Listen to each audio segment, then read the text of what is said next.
Hello, hello. Welcome to my channel. My name is Emmy from Emmy Evolving. If this is your first time joining me, thank you for finding me. Sorry. If this is not your first time, thank you for coming back. I'm sorry. I'm making it a habit that every time I'm sitting here, I'm doing muscle recovery. It's just shocking the shit out of me. Anywho, hi guys. Welcome. I hope everyone is having an amazing day so far. I'm going to be doing a reading. I'm going to do a reading, okay? And with this reading, it's intense. It's definitely intense. It carries with it so much potentiality, so much goodness that it's actually very exciting. Very, very exciting.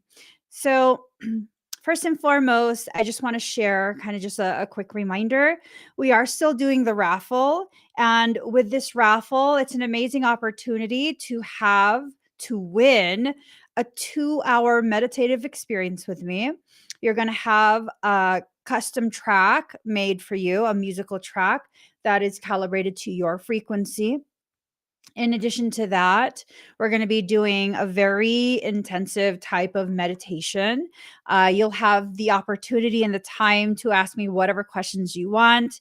We can do a reading, we can do past life reading, we can do really whatever reading you want. And I will be doing all of the energetic work that your higher self asks me. Like literally, whatever your higher self asks me, that's what I'm going to do. Okay. It's a very, very amazing experience. Each entry is only $1.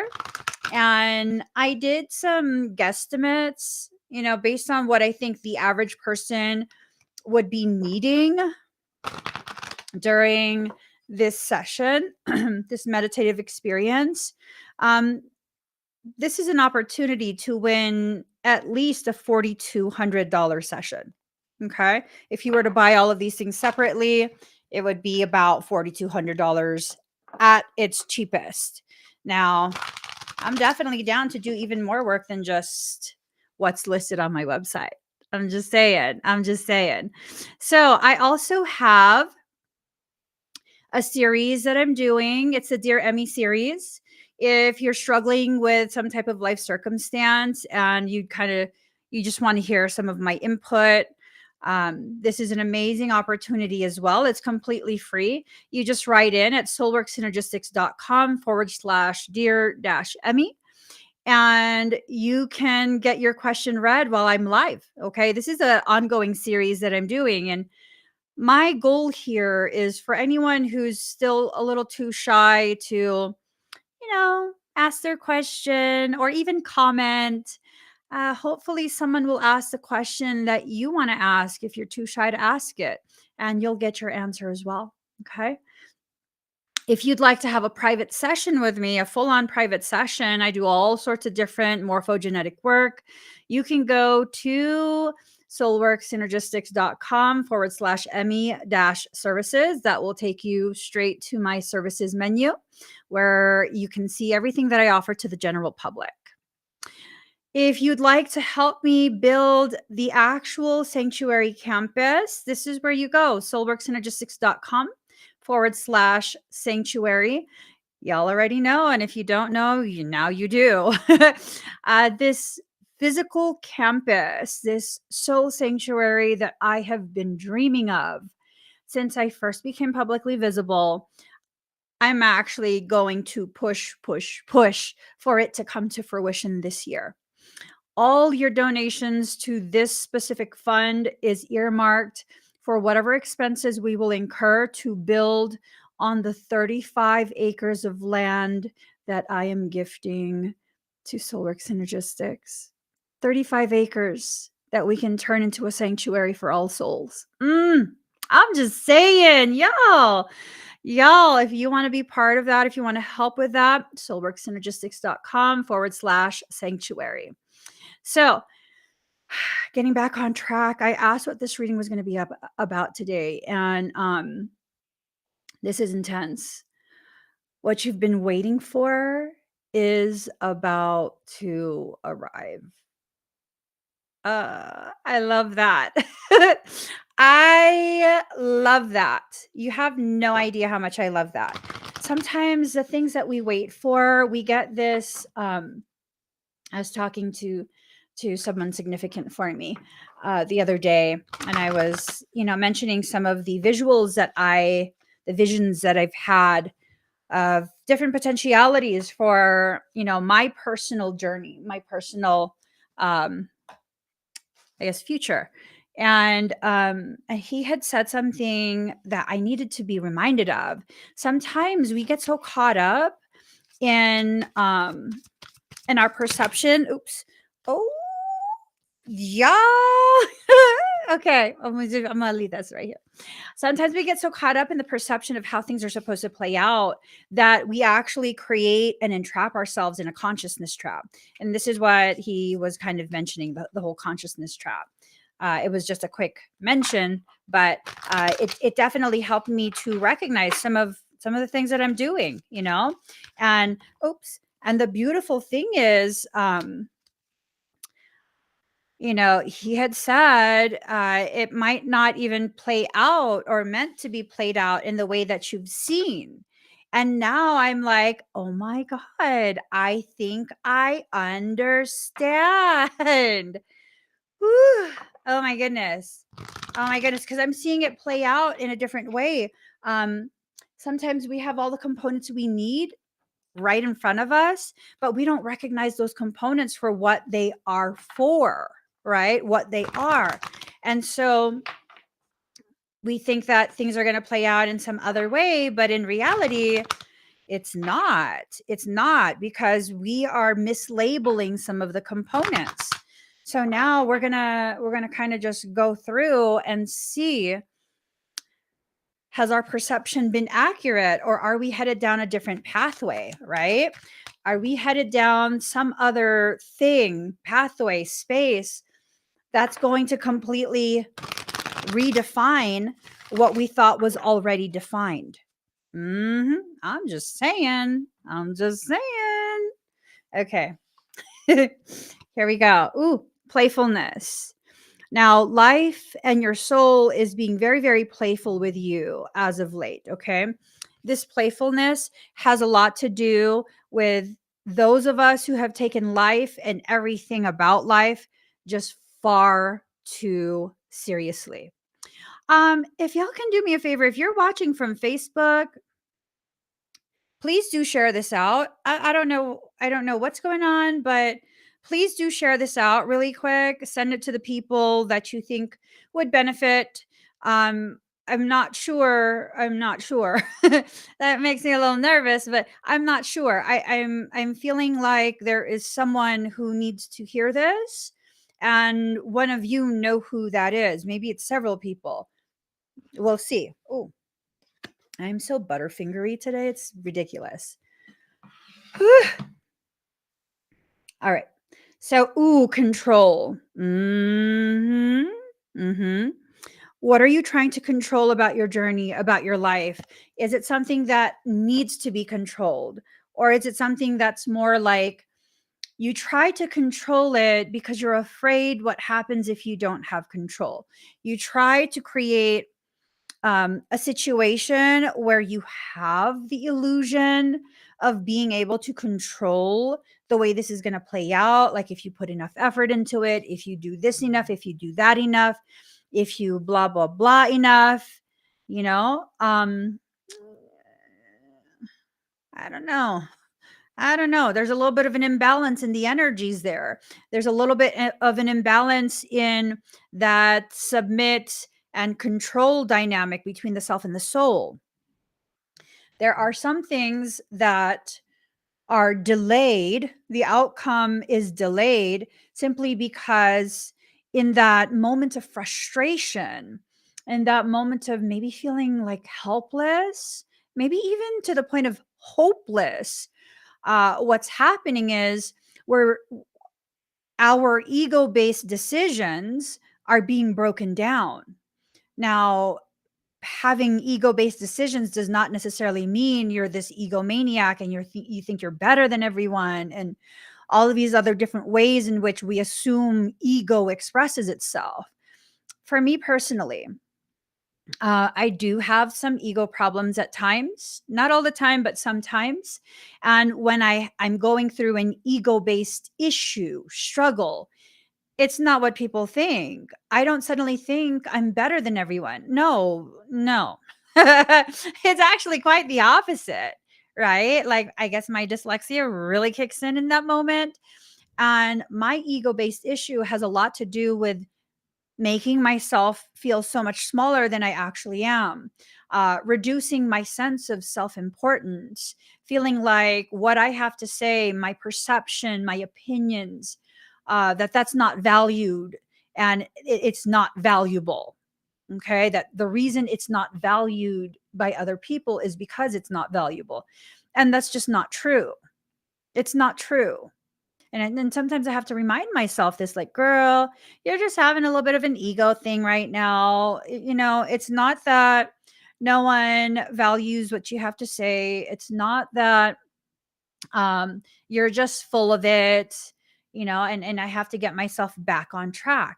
And so when things are ego based, it doesn't always present itself in the way that society assumes, where, again, the whole egomaniac thing, inflated self importance, trying to dominate everyone. It's not always that. Sometimes it's a polar opposite.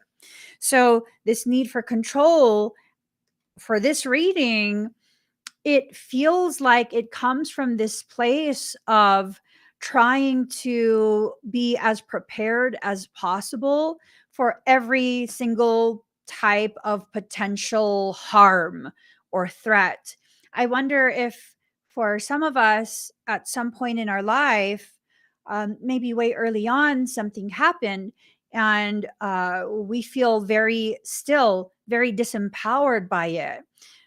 Sometimes when another person violates our space, violates our sense of self with words, with actions, physically, emotionally, whatever way, okay? A violation is a violation is a violation, okay?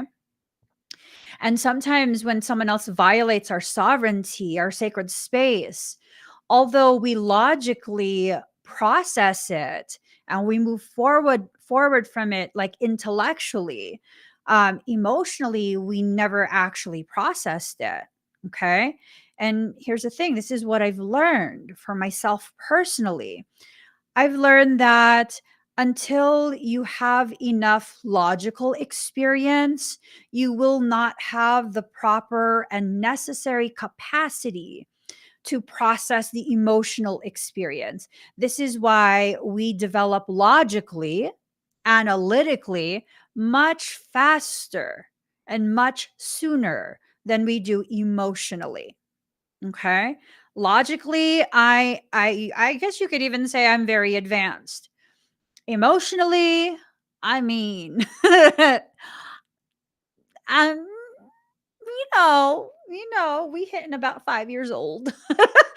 I probably, have the emotional development of a profoundly developed 5-year old, emotionally speaking. Okay. I still have regulation struggles. That's okay. That's part of what I'm working on. You don't need to be perfect. You don't need to be this finished product. I get this image of like when they make ceramic plates, like the mass produced ones, there's this like rubber blob that's connected to a hydraulic press and it presses on the print, the ink, and then a plate or a bowl gets slide into its proper position, and then the rubber stamp presses on the plate, and then it presses on the ink and presses on a new plate and presses on the ink and presses on a new plate. Yeah, you're not one of those. You are not one of those. Okay. You are this ever evolving piece of art, a very, very sacred creation You will forever continue to grow and evolve through your entire lifetime. Heck, the person that I was last week is far removed from the person I am today. Even yesterday, the person that I was yesterday is not the person that I woke up as today. I had a profound realization last night, and I don't care to share it publicly. Okay. I share a lot with you guys. I don't care to share this publicly. It wasn't a bad conversation. It was actually a really, really profound, in a very beneficial way, type of conversation. And then I began to realize, oh, this person is profound for my journey. Oh my gosh, this is going to play out in a way I did not anticipate at all. At all. This is amazing.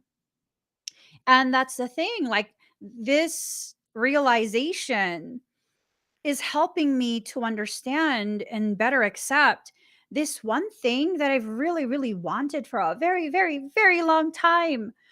This thing that like my heart craves. Um, I think this is how I will have it. I think this is how it plays out, where there's that sense of safety and that depth of connectivity, and that's it, the purity of that. And there's no other like icky things to go with it. It's just like amazingness, that depth of pure intent and connectivity, right? Where it's a mutually beneficial thing. Um, there's not going to be any of those misunderstanding type things. There's not going to be this power struggle type thing, and I would have never guessed. I would have never guessed. I did not factor in that something like this could be a potentiality. Okay. But it is. It's a potentiality, a viable one, a viable potentiality. Ooh, adventure in reverse. So this is telling me we're shrinking back into our shell, right? Because again, that control, the juxtaposition between the control and the playfulness, the juxtaposition of those two things. I mean, you have to find this middle ground, a middle ground where you live, where you stay. Okay. And just because you live somewhere does not mean you're always there and you can never go anywhere else, right? Just because you live centered between the control and the playfulness does not mean you won't have moments or days or weeks where you're more of one thing than you are the other, where you struggle more with control and you find no reason to be playful. You know what I mean? Existence in reverse. It's not enough to simply exist. It's not enough to simply wish. It's not enough to be aware that the stars exist and to make it a goal to shoot, to aim for the stars. That's not enough. And I mean, this is like one of the most profound conversations that I had with Michaela, where one day, it was an intense conversation, and he was telling me it's time to take your rightful place among them, among the stars. It's not enough to know that you're made of stars, because we're all made of stardust. We're all the byproduct of cosmic exploration. Cosmos is chaos, this chaotic exploration of the different potentialities, the potentialities of potentialities of potentialities, until finally we're so far removed from the essence of divinity that we've entered into the essence of flesh, right? It's not enough to know that you're made of that. It's time for you to take your rightful place among that. What you are is what you are. What you do with what you are is what makes you who you are. Really let your mind nibble on that thought. What you are is what you are. What you do with what you are is what makes you who you are. Who are you? What have you done with your potential? What have you done with your future happiness? What have you done with your goals, your dreams, your hopes, your aspirations? What have you done? Have you ignored it in exchange for placating the very people who are so dissatisfied with their life that they've become dissatisfied with everyone else's?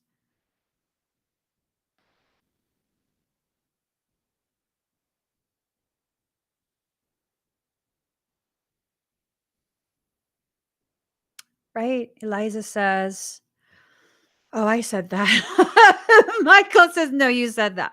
I'm sorry. Eliza was sharing what I said and how it affected her. So far removed from the essence of divinity that we've entered into the essence of flesh. And here's the thing, we're so far pushed out in this exploratory expansion, right? That what has happened is we've gone from being part of a formlessness and into actual physicality. It's just, like there's parts of me that remember the divinity that I am, and parts of me that fail to accept this is but a blip in my soul's history. This entire life is but a blip in the history of my soul. But see, here's the thing. Even with that, the gravity of that, we're talking about blips, right? What is a heartbeat but a blip? A moment of this flashbang of flooding of energy, this opening and closing, this catch and release. And should one of those blips fail, it just might affect all the other blips that come after it. And I say might in a very casual way. No, it will. Ask anyone who suffered from a major cardiac event. That one blip forever changed their lives. Forever changed their life. And that's why every life is important.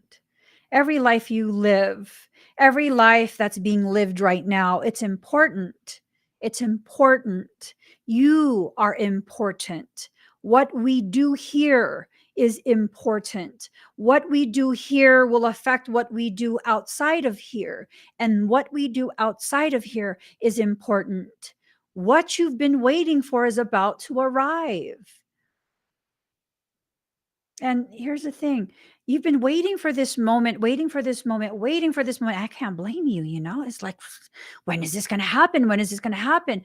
And you keep being told by soul and everyone else in your life who actually cares about your development. They keep telling you, just keep preparing, prepare yourself, prepare yourself. And by the time this moment that you have been hyping up in your head arrives, you realize it's like, that's it. It's so anticlimactic. That's it? And it's like, yeah, that's it, because you realize you've been living this moment more and more intensely with more and more potency until finally that's the only moment that exists. It's like taking, 90% of fear, and I don't know what's really going on, 10% of trust. And then after a few days, now we are at 87% fear, 13% trust, and that ratio shifting slowly over time. It's like an ombre effect, right? You're doing some spiritual ombre-ness. Okay. Seriously, though. That's exactly what it is until finally you reach that point of concentration or lack thereof for that particular potentiality. And then you realize, like, oh, it was no big deal. When I first began to live stream, it was a big deal for other people to hear my voice. It was a very big deal and it was very anxiety inducing. I find my voice to be annoying. It's not a lack of self-love, okay? I just find my voice to be mildly annoying. I hear it every day. And so it was this fear. It was this fear. And I distinctly remember having a large period of my initial journey being this space where it's like, oh my God, I cannot wait for the day where I'm just like, I can talk and it's comfortable. And the thing that used to keep coming to mind is Snoop Dogg. Y'all know Snoop Dogg, right? Y'all know Snoop Dogg. I'm just saying, Snoop Dogg, look at the first, like, I don't know, 6, 7, 8, 10 years of his of his career. This fool was so awkward, he could not even look the camera straight. He would look at it sideways. He would look at it from the side view. And it was, you could tell he was so uncomfortable. And you look at him now for shizzle nizzle. I'm just saying, for shizzle nizzle. He's hilarious. He is so comfortable with himself in whatever environment he's in. And it's this thing of like, when did he get there? What? when did when did he get there? No one really knows. It's just one day I realized he's just really comfy. He's just really comfy, you know? And now I'm looking back and it's like I so did not have to be that awkward within myself. Because someone like me, I'm so accustomed to being a people pleaser, right? Which that's not necessarily a bad thing. Um if that's what you are, that's what you are. That's fine. Just make sure it's within reason. But I'm such a people pleaser that, oh, no way would I ever allow anyone to see or even have any sense of how uncomfortable they make me. Like, no, I'm going to totally make you laugh and make you feel comfortable. Because I mean, yes, you're making me feel uncomfortable, but I mean, you don't deserve to feel uncomfortable, right? So I totally hide it. And now looking back, it's like I've always been this person. It's just more of me is being revealed. And maybe your discomfort with yourself and your journey has more to do with your discomfort of the amount of layers of confinement that have been installed as your way to protect yourself. Mm. If you feel like you have to protect yourself, why are you in that environment? If you feel so unsafe that you have to consider how you will protect yourself, keep yourself safe, why do you continue to remain in that environment? Excuse me. I will only exist in environments where I feel like I can be who I am, and being who I am is powerful. Sorry, guys. Being who I am is powerful. Why? Because I know from my life experiences, I know without a shadow of a doubt, whatever life throws my way, I have the capacity and the willingness to overcome it. I will never be destroyed. I will only be transformed. And any environment or person that causes me to feel otherwise about myself is not worthy of the greatness that I am. It's not worthy. Okay. Oh my God. Michael reminds me of Wayne's World. Do you guys remember that movie? Wayne's World? That came out when I was like, I think I was in high school or something like that. And I look slightly different from when I was in high school. But I distinctly remember people used to always, maybe because she's the only like Asian like me that was, I don't know. I don't really think I look like her. But people used to compare me as a teen to Tia Carrera. And y'all probably don't even know who that is. She was a girlfriend on Wayne's World. And it popped in my head because there was this part where, she's some guitarist or something like that, right? And I think Wayne had seen her, or no, it wasn't Wayne. It was Garth. It was Wayne. Wayne. I don't know. The dark haired one. He saw her and he was like, swing. And then Wayne and Garth were like, we're not worthy. We're not worthy. And I'm just like, I can be your Tia if you want. You know what I'm saying? I tell myself I can be your Tia if you want. Yeah, no, sometimes some people are not worthy of you, and you have to be okay with that. You have to be okay with that knowing. Okay. You have to be okay with knowing when someone is not worth your time and your effort, and you have to stop. Just stop convincing yourself that you're mean or rude for having standards. I used to always try and convince myself that I was mean and rude and a total biznatch because I have standards. And so I would ignore those standards. And then it would just be a whole cluster fluff, an entire basket of cluster fluffs. Thank you, Maletta. Maletta says, you do not look like her. Okay. Okay. Can we get an amen? Can we get an amen? I don't feel like I look like her. I don't know. Maybe more when I was a teen. I don't know. I feel like they've never seen like a brown Asian. People have never seen a brown Asian and they're like, oh my God, you look like her. What, because we're brown? We're brown Asians? I'm sorry. I don't think I look like her. I don't know. I don't know. I won't tell people what to think. But it's just like, the hell are you talking about? Yeah. Anywho. The source. The source. Ooh. Cervix. I'm just saying. Okay. The cervix is the opening from which the baby is allowed to enter into this world, right? The opening of the cervix is the start of this baby's journey into the physicality of flesh. Into the physicality of flesh. Right now it's closed. Okay. Right now it's closed.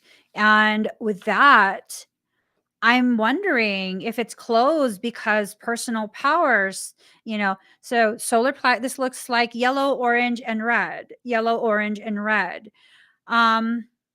Solar plexus, sacral chakra, root chakra. Those are your lower chakras that anchor you into this life. This ties into me mentioning at the very start of this live, there's some trauma that occurred.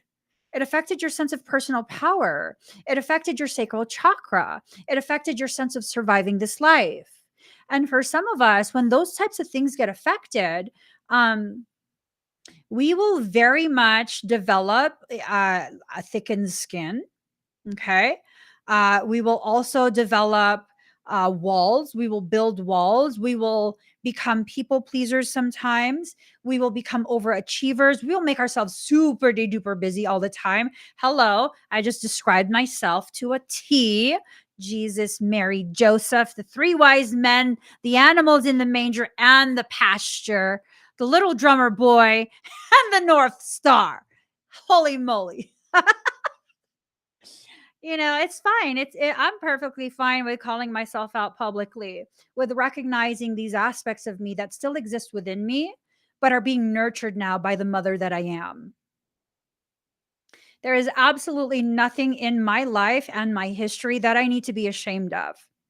And if you're uncomfortable with my history and the person that I've become because of the choices I've made in response to my history,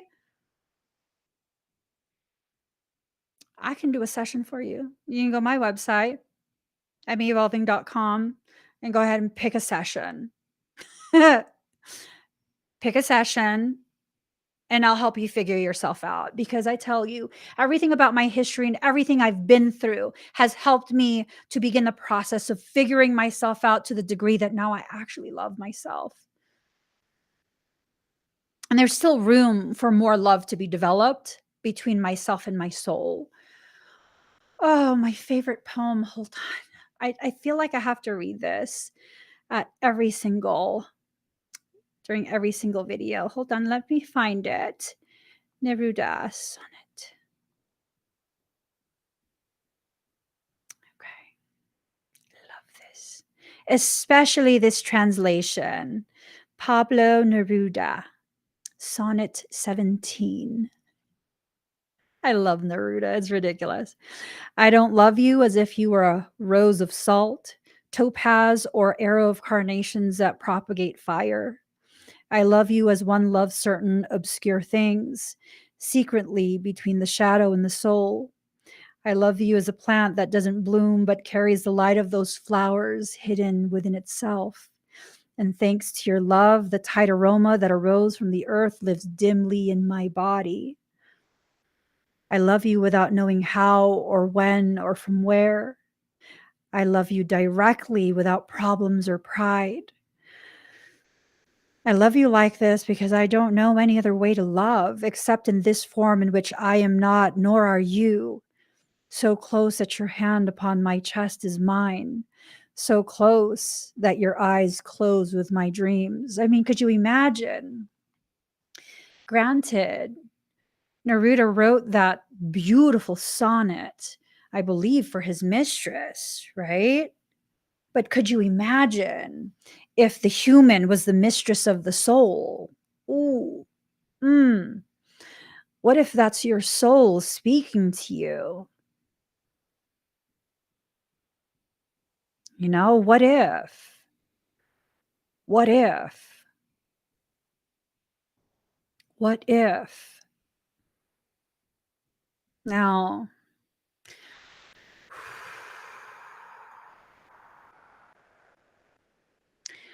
Michael points this out. I don't have anywhere else to go. My mom's so petty and it's draining me out. Now, I'm speaking in general terms. He wanted me to see this comment, not so I could address you directly, Athena. Athene? I don't know. Please let me know how to properly pronounce your name. Miss Hughes. Um, I'm not trying to give you life advice, but this comment has absolutely inspired my thoughts to delve deeper into my own history. There's always somewhere else to go. The price of your freedom is the cost of your previous life or current life. I could have said that back in 2016. I have nowhere else to go. I have to stay where I can be taken care of because I have nowhere else to go. And you know what? I did have somewhere else to go. And that somewhere else was a stint in the parking lot. I have no shame. Again, I have no shame in my history as a human in this life. None. I have no shame, regret, or guilt about having been technically homeless.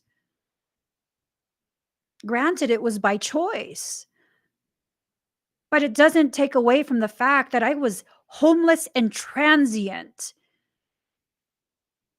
for about 3, 4 years, something like that. I don't even know.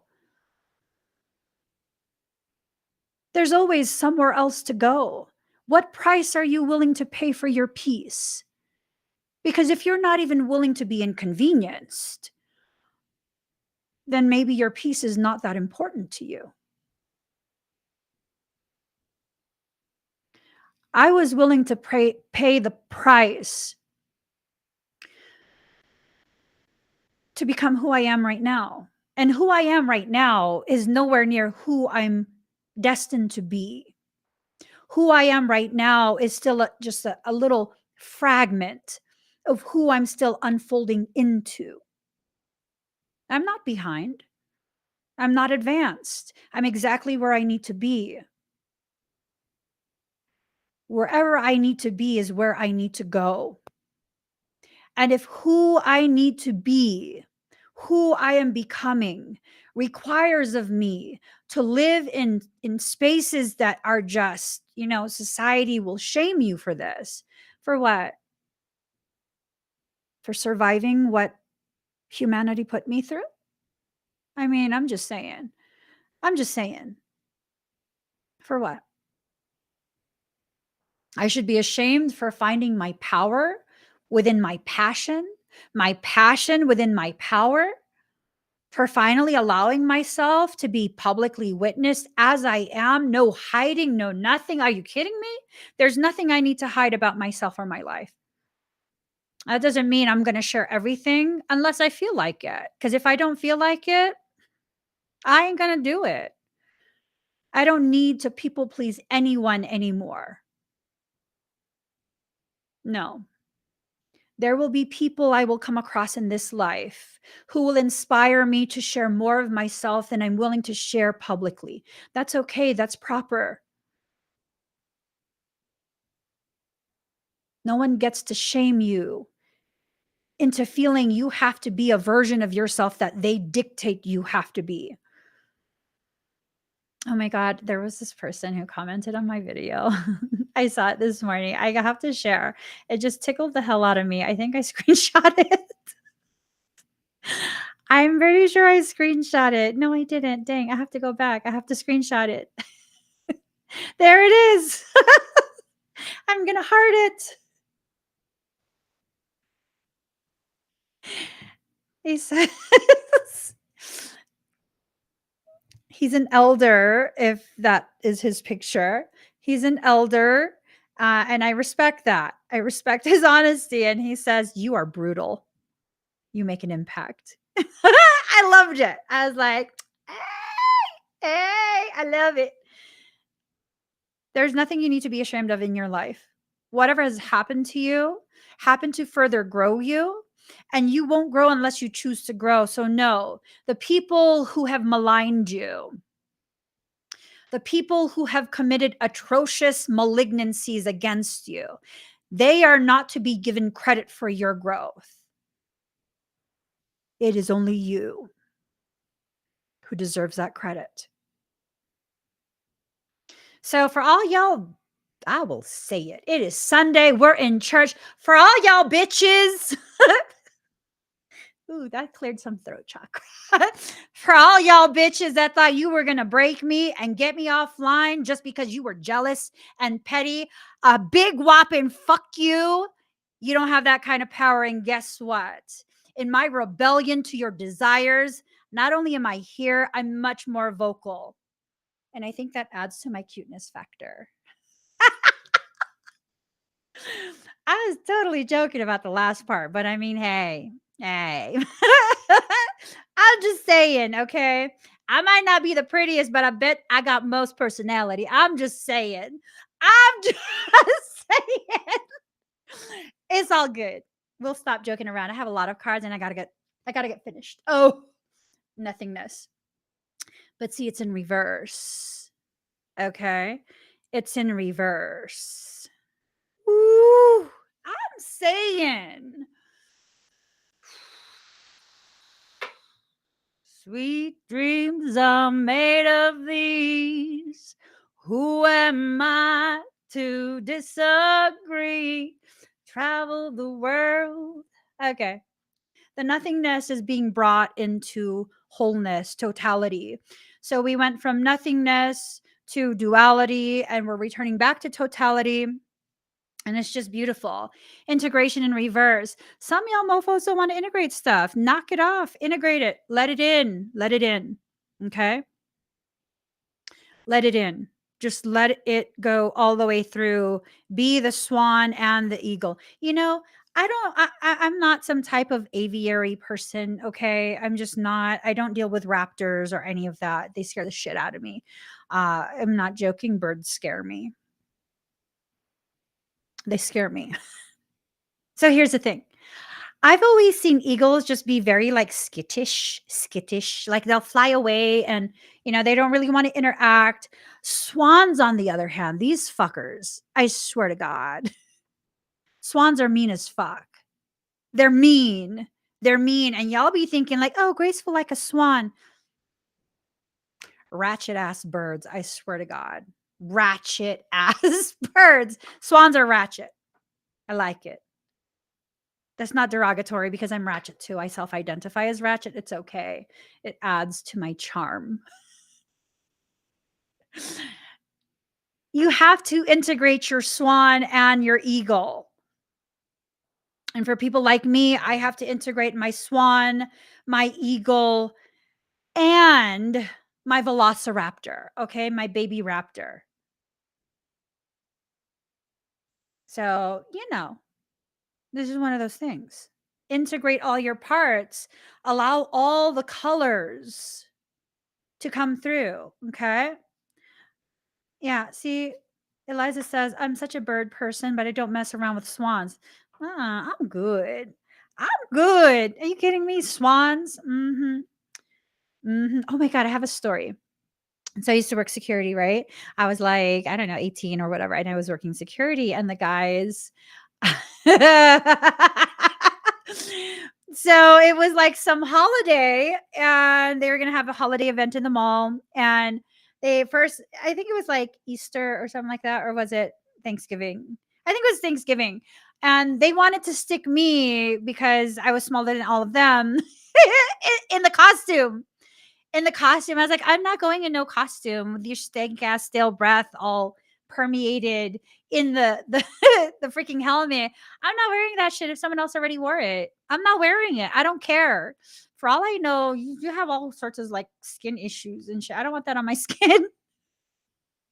And then they start telling me this story about this guy. They're like, did you hear about the guy?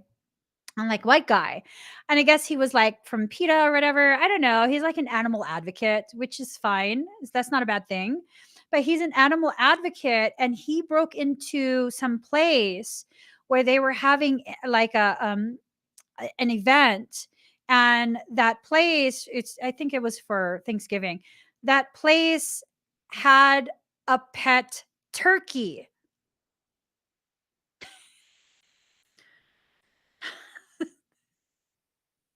The turkey is alive and it's on display, right? And this guy thinks he's going to break into the mall or whatever the place was, and he's going to go ahead and abduct the turkey and set it free.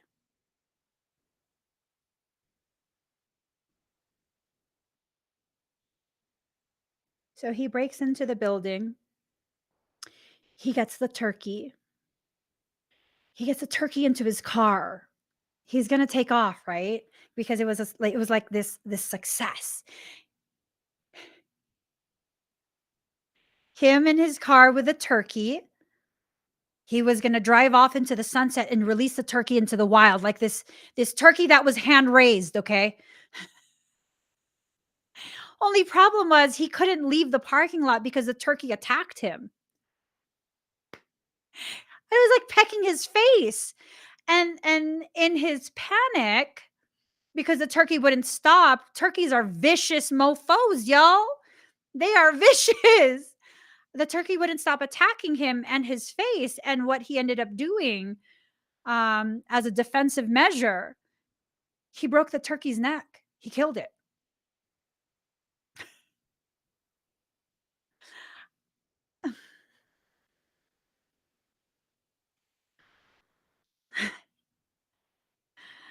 Yo, I mean, are you trying to save your own turkey? Right? Do you have someone that's existing as this turkey in your life where you're like, I'm going to save you. I'm going to save you and I'm going to set you free, and like born free as the grass grows. Yeah. Okay. And the person you're trying to set free and save is the very thing that's going to viciously attack you. Like, y'all, I'm originally from Califas, right? Northern California. And in the area, certain areas, they have wild turkey packs. Like there are these family groups of wild turkeys. Whew, they were my enemies. They were my enemies. Yes. Yes. They would roam in packs of like 15, 20, and they were my enemies. And to the degree where if I was in my mom's room, like taking care of her, she'd be like, oh, the gangbangers. She would call them gangbangers sometimes. Uh, she would let me know when the turkeys are about to cross our driveway.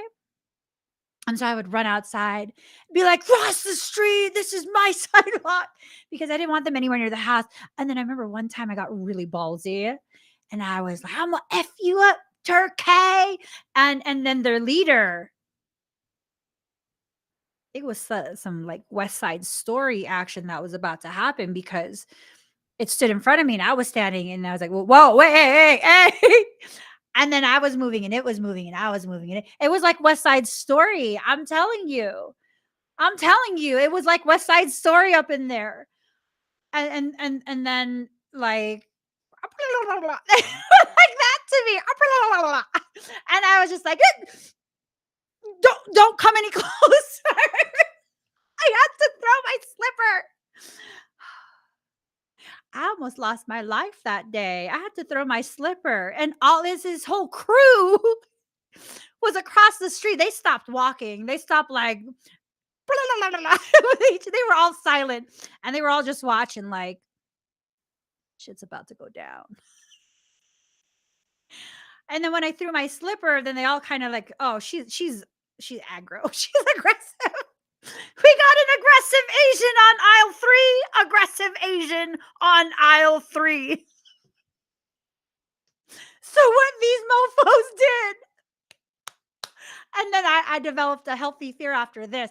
What they did, I don't know. I think the leader that I was like kind of having that West Side Story moment with, he told his crew to hop the fence. And what I mean by that is all these motherfucking turkeys, I thought turkeys couldn't fly. They jumped onto the roof of the next house. They jumped onto the roof of the next house, climbed up the roof and down the back to the backyard. And I was like, oh my God, they can fly. I thought they only run. I can't run fast. I can't even run. My knees. I can't do that. But I thought we were gonna have a standoff. Like, ooh, I'm duck and dive. Motherfuckers can fly. And I was like, I'm good. It's your hood. Take the driveway and the backyard. I'm just good. I'm good. It's your neighborhood. I bow down to you, sir. I'm going into the house now.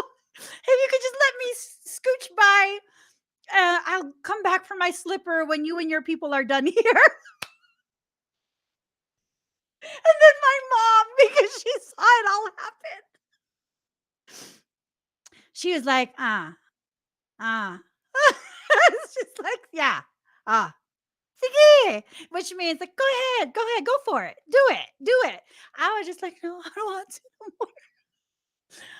I don't want to anymore. And then that was a turning point, because after that, whenever we drive through the neighborhood, and you guys had seen it a few times, and if I see their crew out there, I would roll down my window and I would yell, "Hi, friends!" And then they would take off running, because I think they were trying to ditch me. They didn't want me to be their friend. That's fine.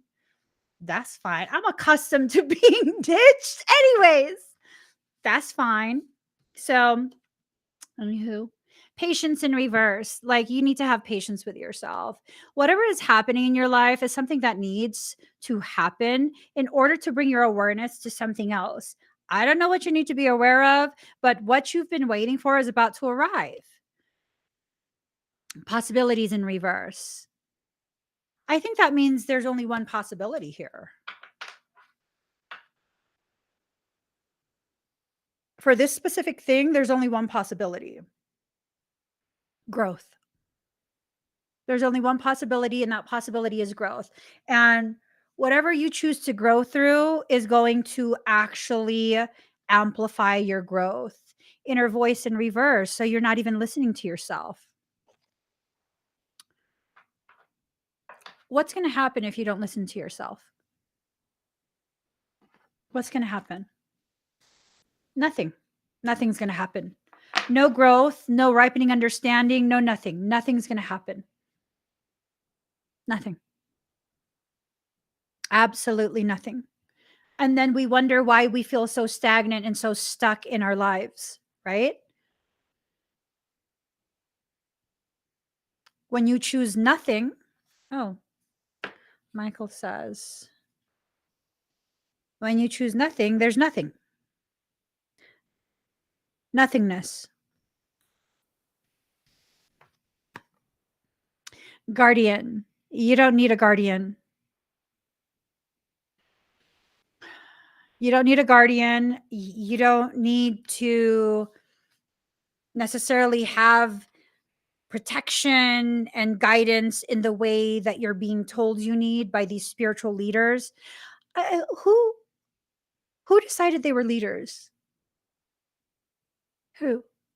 What were the factors that were considered in the decision to make this person a leader? I remember one time, and this guy irritated me, so I had to be a little bit savage. He irritated me. So I remember one time I was a member of some gym, right? This was in California. And I would go to the gym daily. I would have like a 2-hour workout in the morning, 2-hour workout at night, and I would just be like on it, right? And he kept trying to get me to hire him as my personal trainer. Like, I mean, I can still learn. I have plenty of room to learn about physical fitness and different techniques and supplementation and different programs that I can implement to maximize my efficiency. Um, but when I tell you no, I'm not interested, that means no, I'm not interested. And so finally, one day, he was bugging again. And I was just like, sir, you're overweight. Why would I listen to you and your advice if you can't apply it to yourself in your life? And all their coworkers were cracking up. He didn't know what to say. He didn't know what to say. The best he could do was to go to person who was beside him, the person who signed me up. I was like, did you just hear what she said? Well, that person had been paying attention, and a few times I had worked out with my then sister-in-law, who happens to be a pro IFBB bikini competitor. She's a fitness model. She's invited to Miss Olympia. That's like the highest of the high. You can't just apply to be part of that. You have to be invited. That's the elite who are invited to that competition. And so that guy that he was trying to involve to try and like defend him, he was like, you know who her sister is? Her sister's only the fittest member we have in this gym. I don't think she needs you. And I was like, thank you. I mean, I'm overweight too, but I really don't need you like harassing me every single time I come to this effing gym and telling me that I need to book you for your services. I don't like that shit. Like, if I wanted to book you for your services, you wouldn't even have to solicit me. I would book you for your services. This is I don't do ads. I don't do any of that. You come to me, you want to have a service, beautiful. I'm not going to be reaching out to you like, "Hey, I think you need to have this." No, like you either with it or you're not, and that's just that. Like I understand the quality of the work that I provide, the services that I provide. And if it doesn't speak volumes for you watching me in a free live stream, then maybe I'm not the proper person to assist you. It's okay. There's plenty of people who can assist you, and maybe we're not aligned. Maybe my approach to things is not the best thing for you, and that's why you don't resonate with me, and that's fine. I'm not going to try and convince you otherwise. And I hate. That's my demon voice. Hate. I hate when people try and convince me that my perception of myself and my life is somehow wrong. Not wrong because they see me, having distortions in my perception of myself, but wrong because they said so. I don't give a shit what you said. I'm not even sorry. I can't lie. I can't be like, I'm sorry. No, I'm not. I'm not sorry. I don't give a shit what you say. If you think your opinion is more valid than my own for myself, I think that's an invitation to match your level of assholery. And just a little disclaimer. I'm Asian. From infancy, I was raised to excel. I was programmed to be an overachiever. So if you want to invite me into a contest of assholery, I promise you I will win that.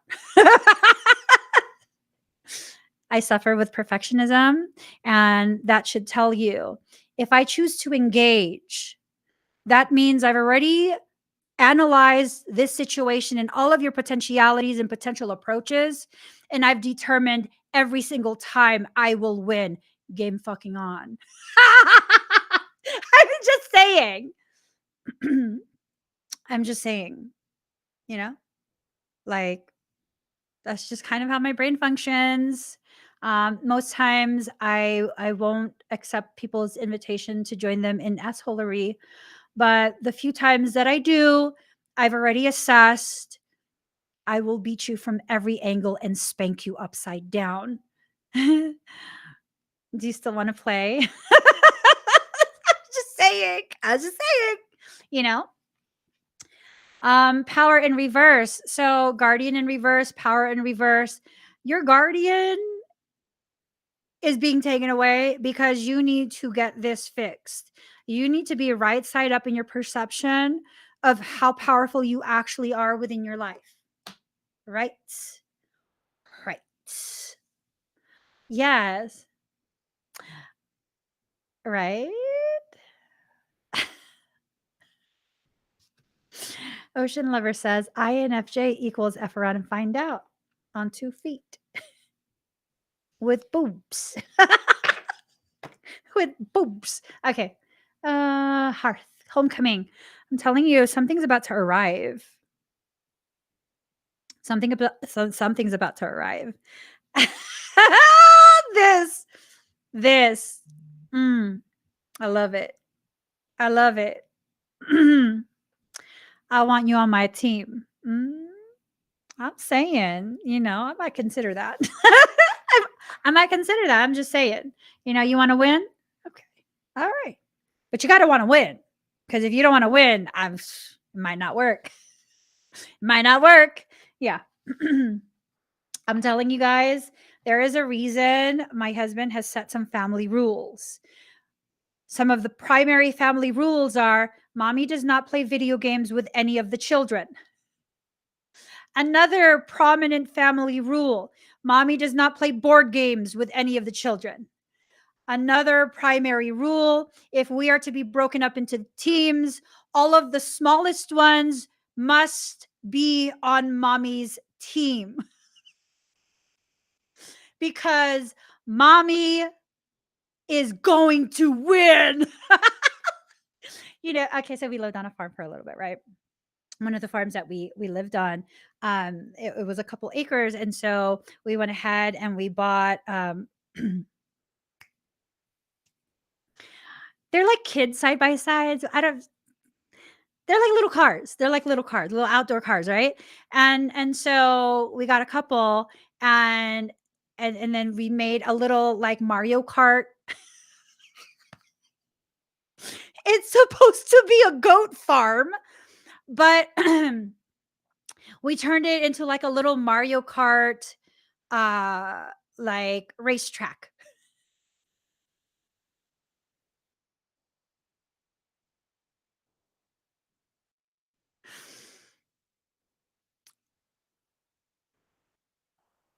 just saying.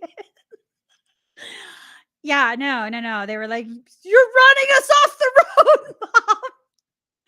Baby, get out of the way then. Get out of the way." Oh my God. I'm just saying.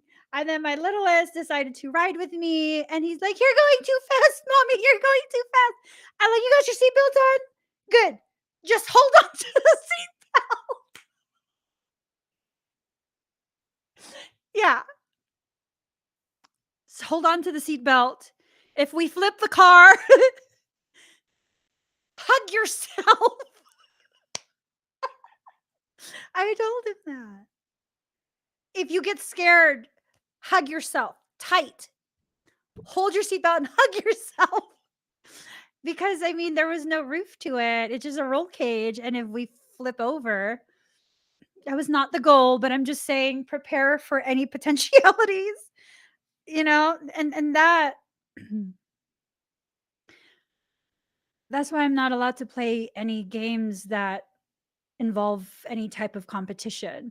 We either play as a whole family on one team, or I have to sit out and I'm not allowed to play. And I agree with that family rule. I agree.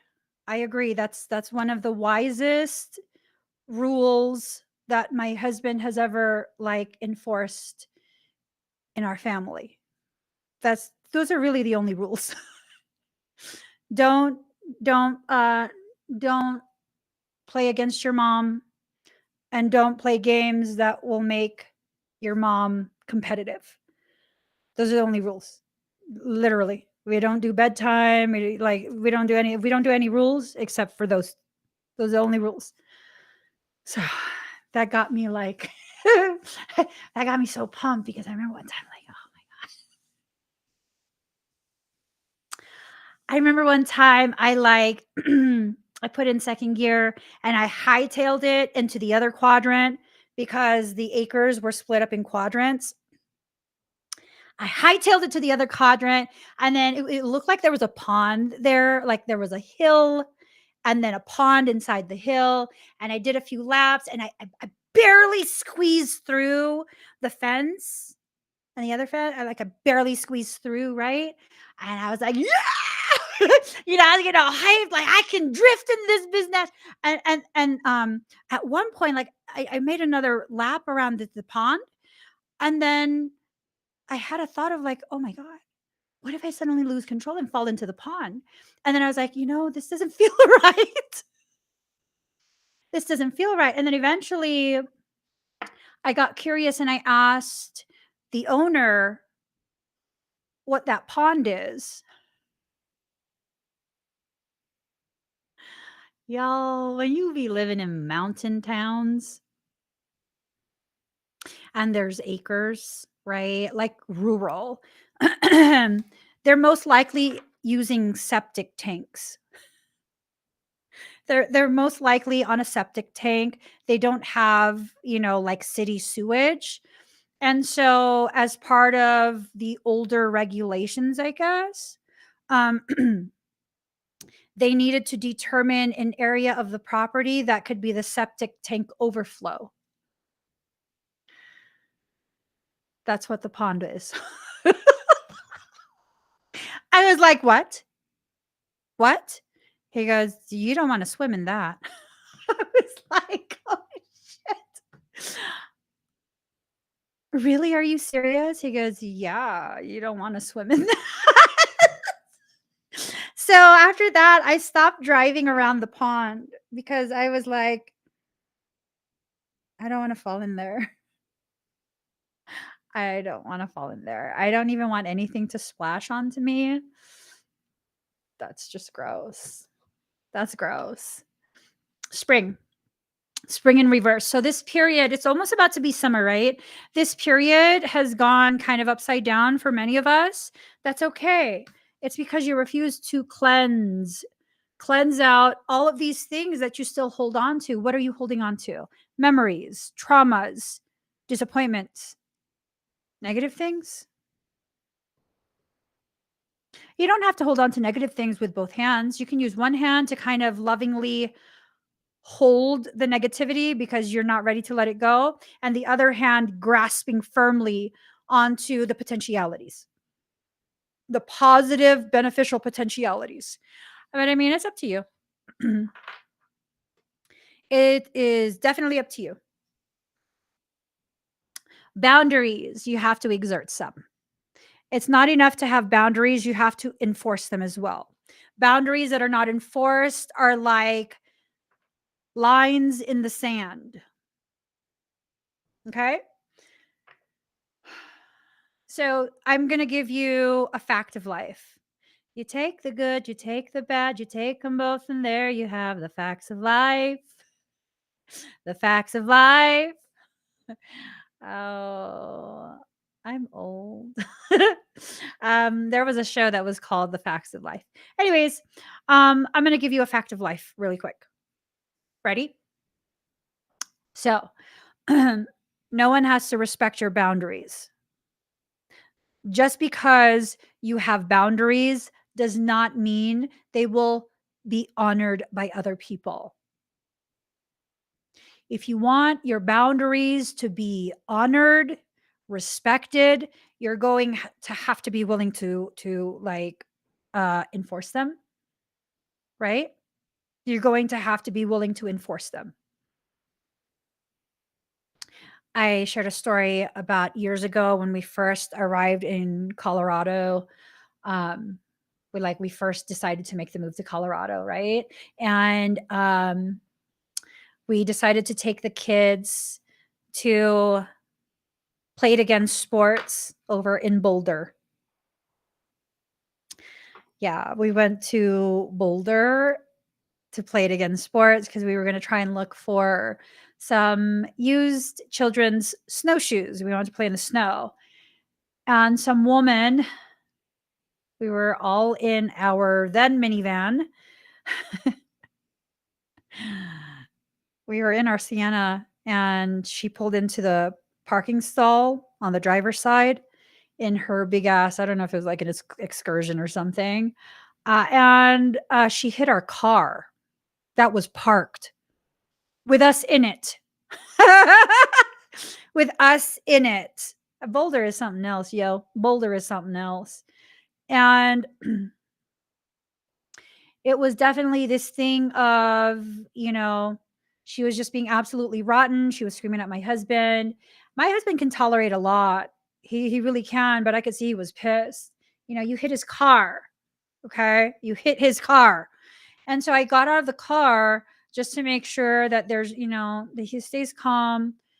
And this woman tries to yell at me, and I'm just like, whatever, just forget it, honey. Let's get back in the car. Let's just report this. Let's file a police report, because if she doesn't want to give us her insurance information, that's technically a hit and run, right? And yeah, she got loud. She got loud. And so she was walking towards the plate against sports. We're still by the car. And I'm telling him this, and I was like, let's just take a picture of the damage on our car, take a picture of her license plate. And so I was doing that, and she comes running back towards me. Yeah. She came running towards me like she was going to get physical. At that time, I weighed maybe 90 pounds. I didn't even look at her. She was coming from the side. I didn't look at her. I looked straight at my husband. I smiled and I said, I'm going to jail today, aren't I? At which point my husband's, hey, no. And then I looked at her and I looked at him. I was like, I'm going to jail today, aren't I? At which point she stopped right beside me and I said, touch me one time. And she was screaming and she was irate, and she looked at my license plate and she goes, go back where you came from. And my license plate said California. And I looked at her and I said, do you mean California or China? You fucking racist bitch. I swear to God. First off, if you're going to be racist, I'm not Chinese. I'm Filipino. I'm just saying, okay, if you're going to be racist, can you just get it right? Can you get it right? Because I want you to be a proper racist if you're going to be racist, right? Because when you start calling me by the racist terms that are used for other ethnicities, not only do you paint yourself as racist, you paint yourself as stupid too, right? I mean, I would say I look more Thai than I do Chinese or Vietnamese. No, not really. More Thai, Burmese, um, than Chinese. Like, no, no, no. And she was just going crazy, and I was just like, I'm not scared of you, right? Like, you fucking hit my car, and you're the one that's mad. Bitch, don't make me mad. Don't make me mad because we're getting to a point where I'm willing to go to jail at this point. Right. And then of course my husband is like, no, no, no, no, no. He was like, no, no, no, get in the car. Because he knows, like, I'm not even gonna yell. I'm just like, I'm going to jail today. She puts one hand on me. If any of her bodily secretions lands on my body, we're gonna go full Oakland up in here. We are going to go 100% full Oakland, not just Oaklandish. I'm talking about Fruitvale. I'm talking about 23rd Avenue. Motherfucker, if you don't know those places, if you don't know those places, you probably shouldn't invite Oakland to come out of me. I'm just saying. I'm just saying. You know what I'm saying? I'm just saying. Like, okay? Yeah, no, he was like, get in the car. And then I thought I was like, you're the one who was mad, and I had to come out and make sure. Yeah, no, nothing happened. We drove away. We took pictures. We drove away. We reported whatever we reported. Never again. I dislike Boulder. I swear. Air, imagination. No, he was scared for her. And then our kids were in the car, and he was like, he didn't want our kids to see me be all violent. Because my kids are, we try and make sure they're very sheltered. We don't expose them to that kind of stuff. So yeah, no, he was totally like, no. Like, our kids are watching you through that window. And I was like, oh, dear lucky woman. Seriously, that was probably the only reason that I didn't accept that offer, that I didn't show up to that invitation. Girls got to have some type of standards. So, imagination air, I don't think you're imagining things. I think what's happening is you're becoming aware of the ways in which people are violating your boundaries. And these violations, they need to be cleared out. Whether they're old violations or violations that are still occurring, they need to be rectified. You need to do what is necessary to clear all of this out from you. Dedication. You have to dedicate yourself to this. You have to dedicate yourself to this. Yeah, ask anyone in Colorado. Apparently it's common knowledge. Boulder is a place that's just yeah. Mm. It's, yeah.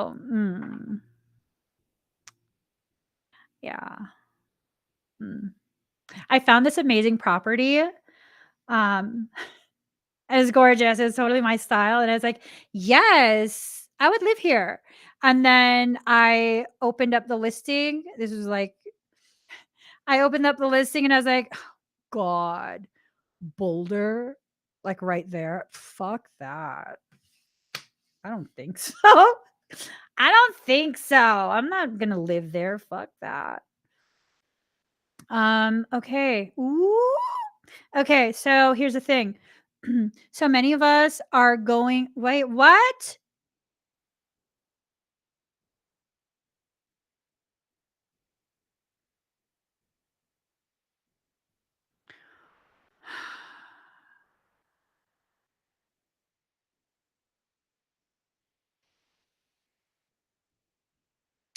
Oh, Adrian.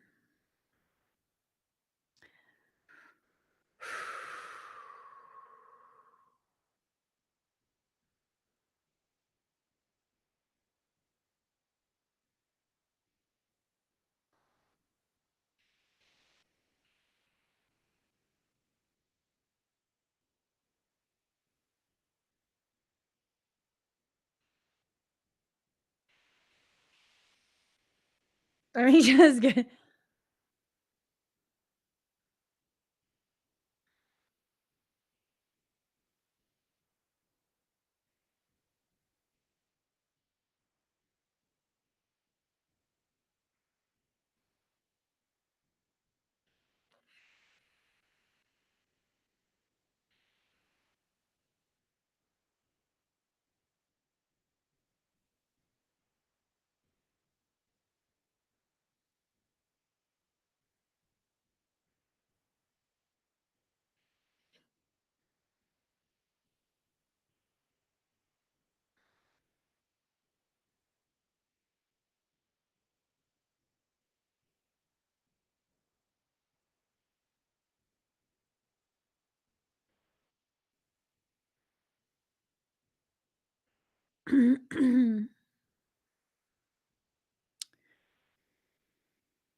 I'm sorry, guys, I just need a moment.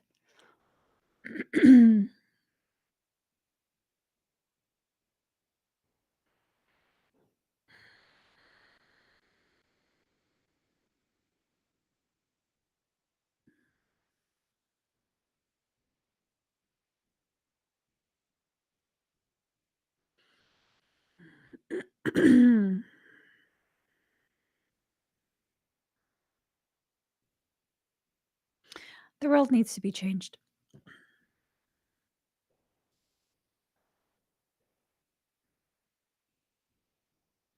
The world needs to change. It needs to be changed, it needs to be changed now. It does. And we need to have a very open, very raw, very real conversation about the type of division programs that are being run.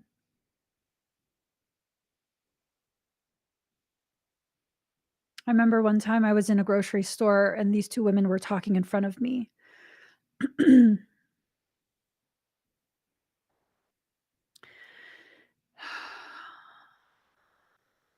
They were talking. It was clearly Navajo language.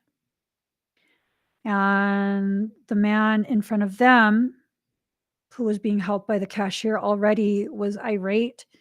And he turns around and he tells them, and mind you, this is a period where I have a baby on a baby carrier, a newborn and on a baby carrier on my chest. And I have a double stroller full of kids. And then the older ones are kind of just standing with me. My husband's at work running errands. And this man says to these 2 women in a very irate manner, "You're in America. You need to speak American."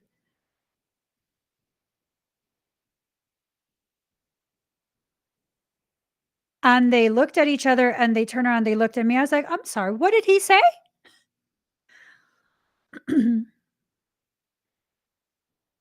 And so she was like, "He told us that we're in America and that we should speak American." At which point, I pulled up the fabric over my newborn's head because I didn't want him to hear what mommy had to say to the man. "Sir, do you understand? These are indigenous peoples. They're speaking Navajo. This was their land before your ancestors came, raped and pillaged. If anyone needs to speak American, it's you." Which is what language? Pick one of the many, many, many sovereign nations that were taken away from their land, their people murdered by your fucking ancestors. And they're like, "Oh, ma'am, no, ma'am." I was like, "No, no, no, no, no. No, no, no, no, no. No, not even a little bit. Not even a little bit of no." And he got really red faced. He got really, really red faced. And he thought they were Mexican. And I knew that. Hello, I could read your thoughts. He thought they were Mexican. And so he was just staring at me. And I was like, "You thought they were Mexican, huh?" As a matter of fact, because we're in California, did you know that the United States stole this land from Mexico? that we're actually in the northern portion of Mexico. This is supposed to belong to Mexico all the way up. You're aware of that? You speak in the wrong language, no matter who you think you are. You're speaking the wrong language. And it's like, it's this thing of, people think that you have to speak English because you're in the United States. Are you aware a large portion, if not all of the United States, was created because of immigrants? The whole fucking country are immigrants. And just because you're not first gen immigrant does not mean shit to me. It does not mean shit to, and I straight up told him, "Sir, English is my second language, sir." He couldn't say shit. He could and I got loud, and I can be loud. And everyone in the store was looking, and he was so embarrassed, and I was like, "You should be embarrassed, sir. You should be embarrassed. Don't ever tell anyone what language to speak." I mean, are they speaking to you? No? Okay, why do you need to know what they're saying? For all of y'all who have a problem with my Vietnamese cousins in their nail shops and you think it's rude that they speak Vietnamese to each other while you get your nails done, bitch, do your own nails. Do your own nails, sit at home and do your own nails. I'm just saying. I'm just saying. No, I'm not Vietnamese. I'm just saying. You don't get to dictate what language someone else will speak. The language you speak is a part of your identity as a member of an ethnicity. Do y'all realize that? The atrocity in slavery was not necessarily just the fact that other human beings were treated as property, as slaves. The biggest atrocity to me in my heart is that their identity, their connection to their people and their motherland was taken away when they were forbidden from speaking their native tongue, practicing their cultural practices. Motherfucker, you want to tell someone to go back to Africa? I want you to pay for the genealogy report to help them to identify where they come from. Africa is not a country, it is a continent.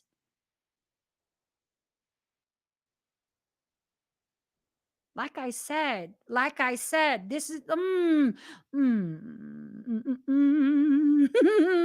get me started.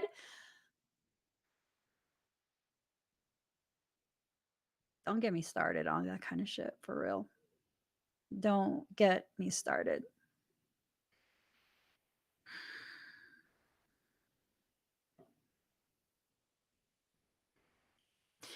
Americans, North Americans, United States people. I don't even want to involve Canada in it. United States people. I say this as one of you. We can be some of the most obtuse, ignorant, dumb as fuck people ever. We're one of the only nations that fixate on all the little details the way we do about race.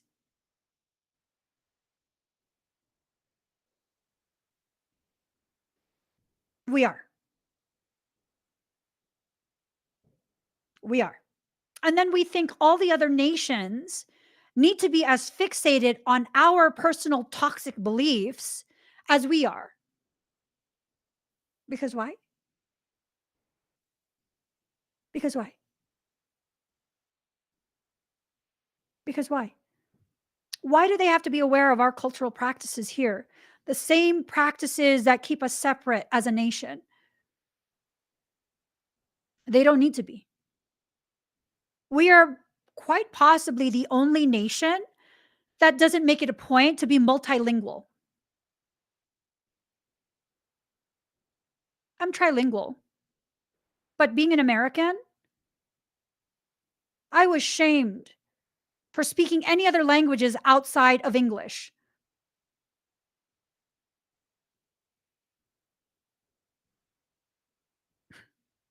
From childhood. Oh, I heard it all. Fresh off the boat. You're a fob. Fresh off the boat. I've heard all of it. Ching chong eyes. Yeah, all of that bullshit. Yeah. Um, what do they call it now? The fox eye trend? Motherfucker, that's Asian eyes. That's Asian eyes. That's Asian eyes, but you can't even call it Asian eyes because you refuse to give the Asian women just like me who naturally have that slant to my eyes the proper credit. You refuse to acknowledge us as beautiful because why? I'm not Anglo enough. I'm too brown, too much yellow undertone. Oh, my nose, it's too broad. Oh, I don't have a nose bridge.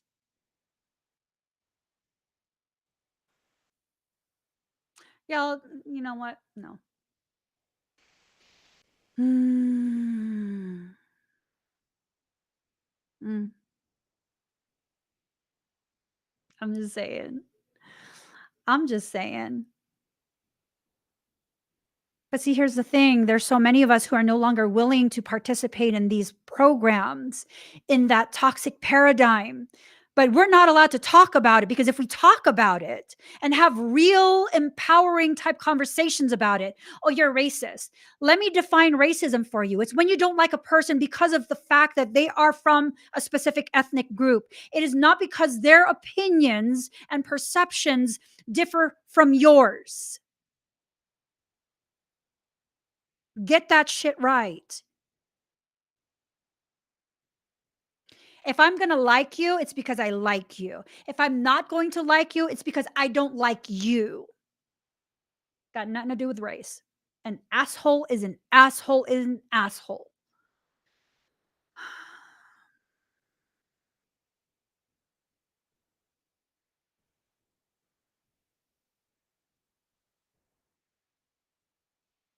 I'm just saying. I was raised in a country that told me I needed to be ashamed because I'm not white, and that the standard of beauty is a standard I will never live up to. I am not tall. I am not white. I don't have any Anglo features.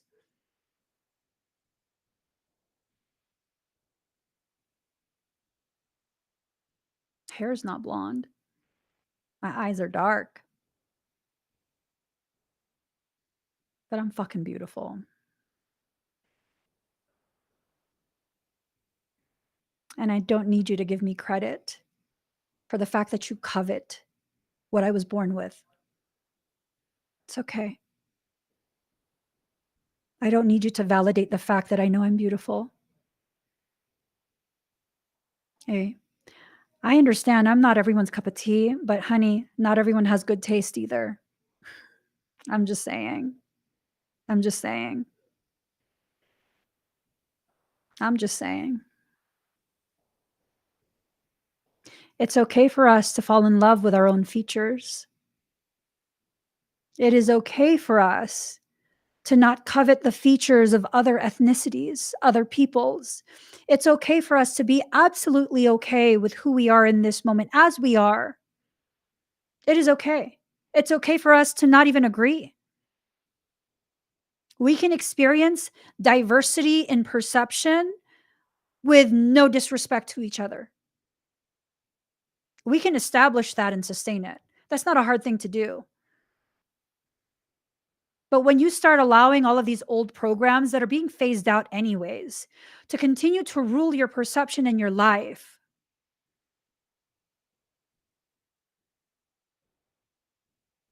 you're fighting a war that doesn't even exist. It doesn't exist outside of you.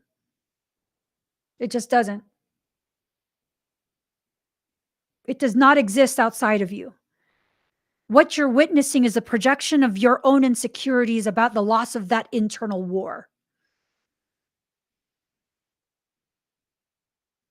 Why do people's racism not affect me? That's your war, not mine.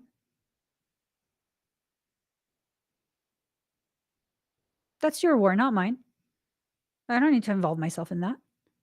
But Emmy, they said blah, blah, blah. Yeah. And they're the one that looks and sounds stupid for saying blah, blah, blah, not me. You want to come to me and approach me as though I'm going to be some stereotypical fetishized docile, submissive Asian. I'm going to make you cry and have you rocking in a corner in less than 5 minutes. I'm not a stereotype, baby boo. I'm just not. I'm not a stereotype. I'm not a fetish. I'll make you cry like your mama should have made you. I'm just saying. I'm just saying. And no, you don't get to use your childhood as an excuse. You don't.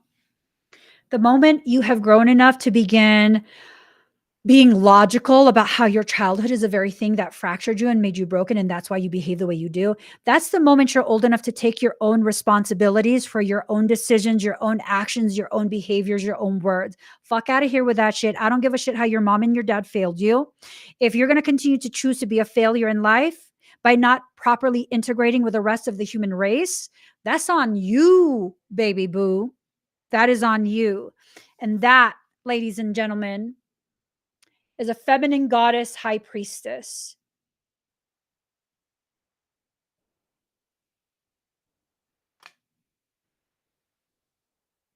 And that's exactly what I am. A goddess in the flesh, living as a high priestess. This world will change. Either because you choose to follow my lead, or because you become the minority, and me and my people, which is all of you, pressure you into shutting your pie hole up. Be that racist. Hide it real well. Because me and my people, we're not taking your shit no more. We're now the majority.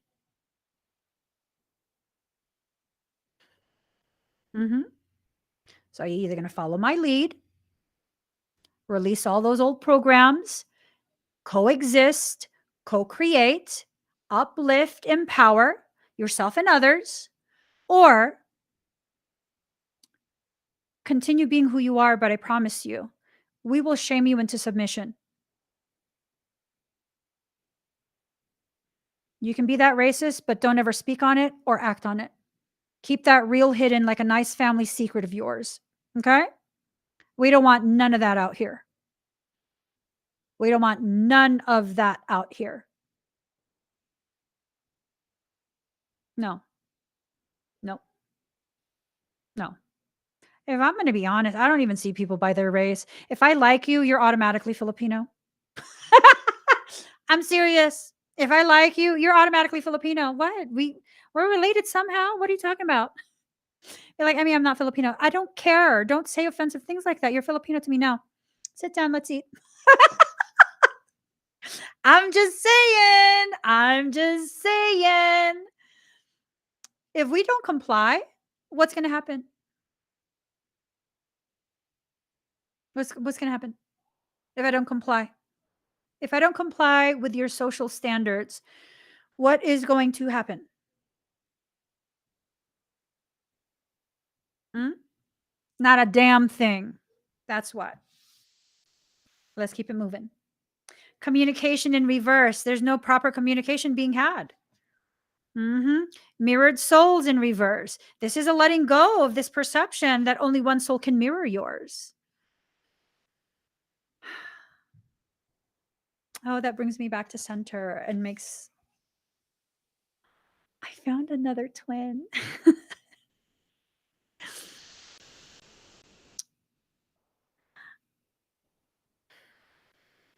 I found a twin. I really like this one. I'm just saying, I really like this one. I think this one might be my BFF. Later. Later. It will come in time. One of my BFFs, right?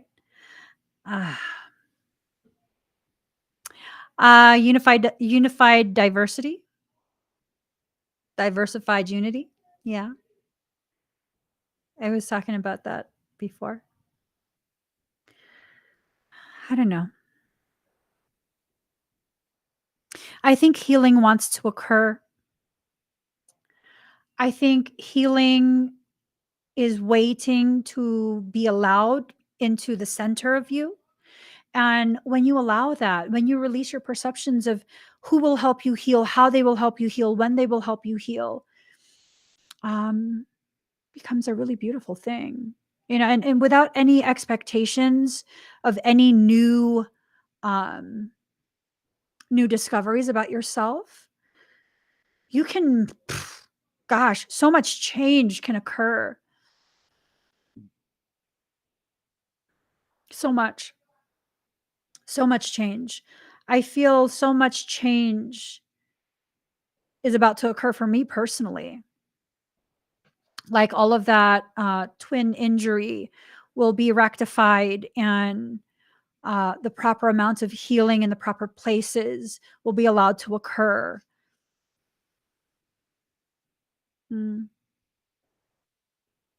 that's a beautiful thing. That's a very, very beautiful thing to be able to recognize the gravity of someone in your life before you actually experience the full gravity of their presence in your life. Like, I feel something shifting in me about the whole twin topic.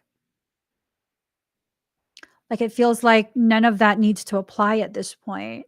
None of that irritation, none of like, I don't even know how to explain it. I don't quite know how to quantify it as of yet.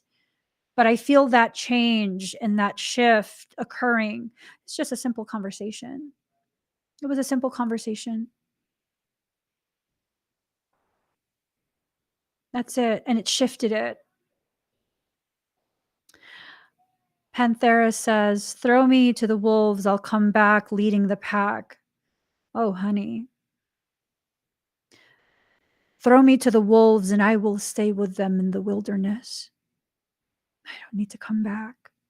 I don't need to prove anything to anyone. Throw me to the wolves and leave me there. Leave me in my peace with a people who can respect that need.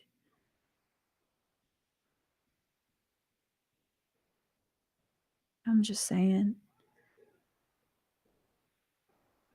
I'm the type of person that if you throw me away, I will stay away.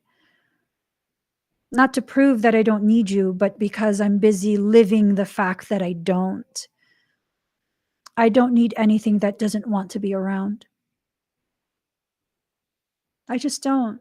I don't. I'm not going to come back to beg you. I'm not going to come back to try and convince you to prove to you any of that. I just don't need it. You don't see the value in me? Okay, good.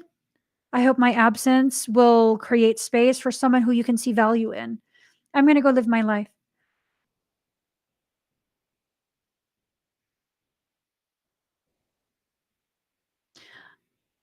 I'm done playing the human games. I've been saying I'm done for quite a few weeks. I can't emphasize enough. I can't quantify to the proper degree how done I am and what I'm done with.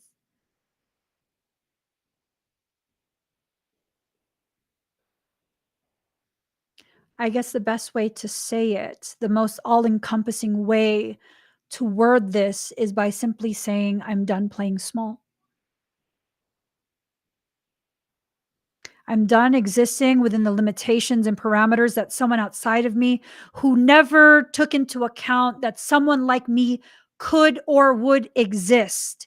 I'm done living within the parameters they set for the neurotypical because there is nothing typical about me.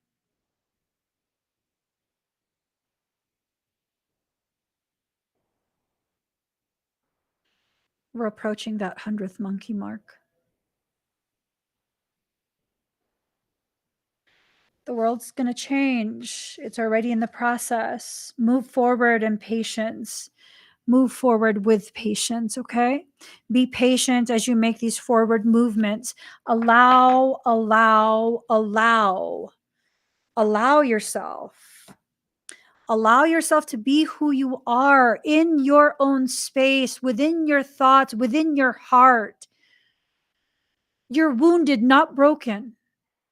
And the parts that broke were not broken down, they were broken open to release more of your essence into this world, a world that is starving for the sweetness that is you.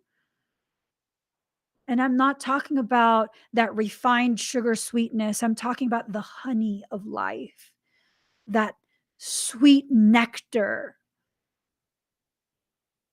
Honey never goes bad.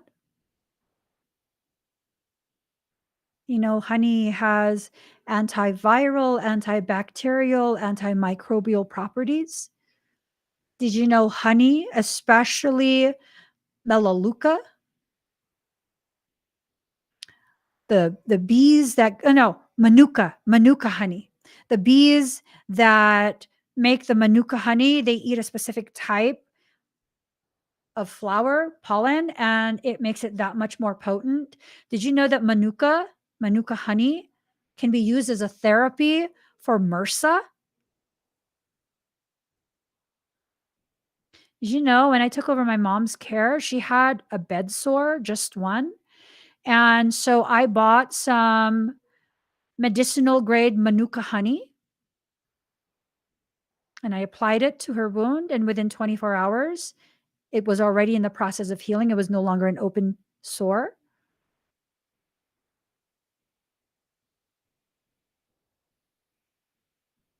Ooh. Panthera says exactly why I walked away from a job and just created my own company. That's me doing my own and standing in my own power and energy. Absolutely. Absolutely. Let me tell you this. Everyone thinks, "Oh, I can't make my own company. I don't have the experience. I don't have this. I don't blah blah blah. I don't have the money. I don't blah blah blah blah blah blah blah blah." All of these excuses, right? If you have the ability to show up to work every single day to line the pockets of someone else, you have the ability to do that for yourself. But I don't have the capital. I don't have the seed money to start. Honey, honey, have a seat. Listen to what I have to say. Okay? I became a CEO in a parking lot. My overhead cost to begin my company was a $30 prepaid Cricket cell phone.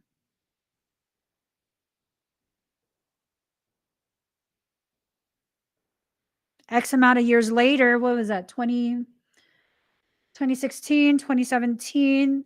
So like 5, 6 years later, not only am I sitting as CEO of my own company, I work for myself. I'm also sitting as president and head reverend of my own nonprofit church. I don't have any degrees, any certifications. I've never taken a business class, business management, none of that.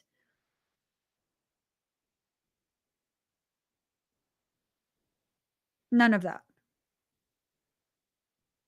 So, how was I able to become successful? Is this success? I mean, I was over here thinking I was just being me, doing what I do, loving what I do, and doing it some more.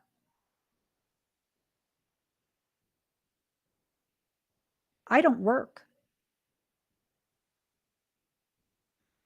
But if you ask me about schedules, I work 7 days a week. Well, but Emmy, you said you don't work. No, I don't. I live, I exist. My work is me. What I do for work, I'm me. I do me for work. But Emmy, no, stop with your excuses. If you want something bad enough, you'll make it happen. If you want it bad enough, you will make it happen. I love that. Panthera said it's awesome. I became a CEO with my dog on my lap on my couch last week. Yo, I go to work every day with no bra and jammies. No bra and jammies. I'm not even in jammies right now. I'm wearing my husband's shorts. Well, I don't know, someone's shorts. It's some male swim shorts. Yeah. And for the first half of this live stream, I was doing rehab on my knees. I was doing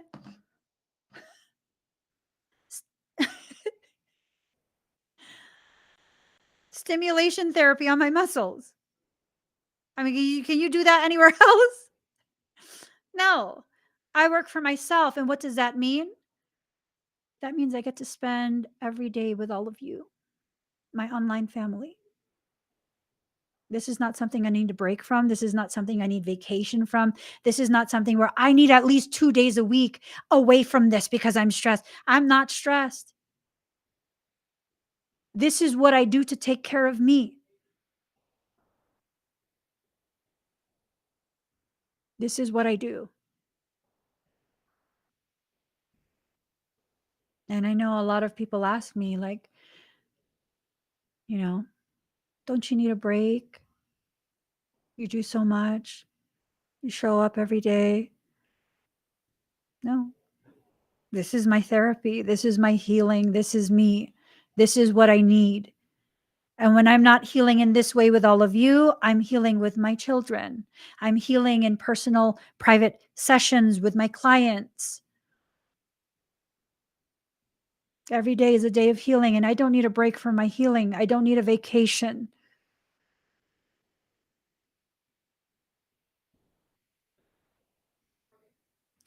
There's no reason you cannot monetize what you are passionate about. This is why I always speak so loudly when people try and tell me that I am wrong. For what? Compensation?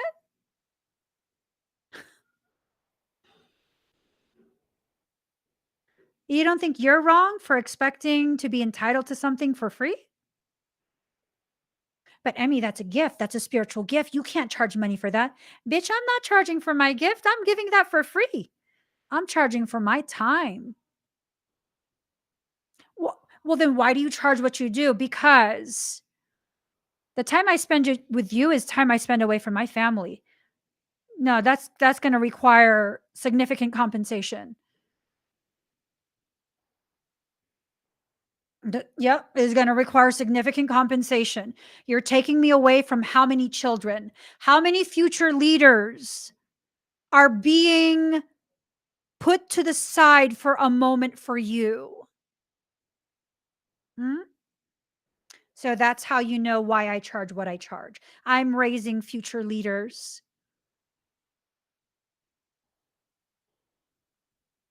Mhm. Yeah. No, it's not going to be a $10 session. I understand what I bring to the table as well. Okay? No, don't let anyone convince you that the value of what you do is actually less than what you know it to be, because it's not. It's not less than what you know it to be. Not at all. Nope, not at all. The only time you will fail at a business venture is when that venture is created for the sake of wealth. I don't do this work to be wealthy. I do this work to share the wealth within my heart.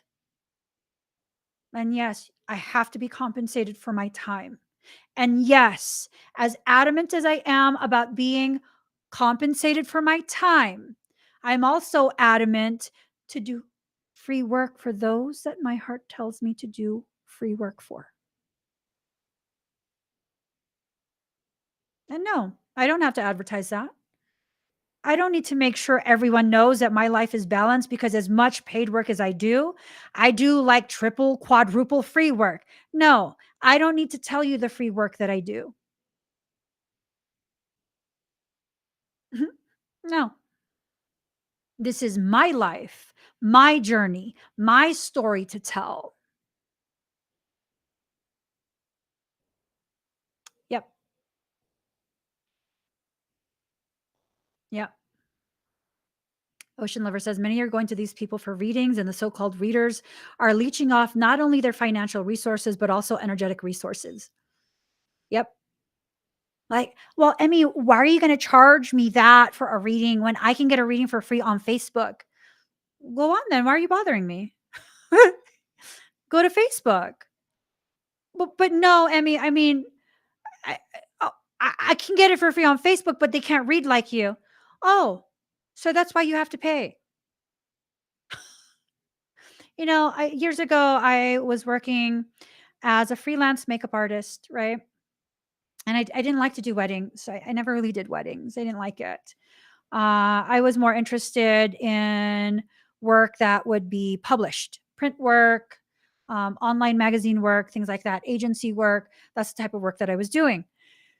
And I remember one of the few times that I decided to do a consultation for a bride. So the consultation is a specific price, which is not cheap as well. And we can go through all the different looks and the hairstyle and whatever. I'll do all of that, like hands on, actually do it for you. And then we sign contracts and you have me booked for your special day. And this bride, she was looking at all the items that I was using. And it's a mix of drugstore as well as higher end stuff, theatrical stuff, just whatever is the best of the best, regardless of the price. That's what I will use. And I remember she was looking at all the things that I was using and she loved the look. She's like, oh my God, I've never seen myself look like this. I love it. I want to book you. What would you charge if I provide all my own makeup? And I was like, that's the charge. And she's like, but I have all of that makeup. If you want, we can use yours, but that's the fee. She's like, even if I provide my own, honey, you're not paying me for the makeup. You're paying me for my knowledge of how to apply the products and make you look good. So you can provide your own makeup if you want. You can buy everything that I use on you. I will write it all down for you. So that way you can have it for yourself way after your wedding date and you can recreate the look for yourself. But that is my fee. And she's like, well, there's no way I could do this myself. Exactly. That's why that is my fee, whether or not you provide the makeup or I do. If you would like to book me, that is the fee. This is where you sign, and this is a legally binding contract. So you're not paying me for the makeup. Are you kidding me? You're paying me for the years of knowledge, the years that it took me to learn how to apply makeup on any face. Fuck out of here with that shit. You're not going to nickel and dime me. No, you're not going to nickel and dime me. If that's what you want to do, find someone else. Find someone else. And the people who would be like, I can go to a Mac counter and have this done. Then go to a Mac counter. Go to a Mac counter. I mean, I'm not sweating you. This is the rate. You either agree with the value or you don't.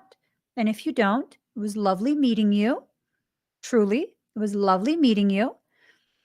It's time for me to pack up and go. And that's just that. That's just that. Right? When people try and nickel and dime you about your worth, if my work and the product that I am, putting out there in the public is me, honey, you're not going to nickel and dime that. I've been through enough in life to understand that not everyone will understand my value. But just because someone doesn't understand that value or agree with that value does not diminish that value. The same applies for you. This is not just about me. The same logic applies to you and your life, especially when you are an accommodating person. Especially then.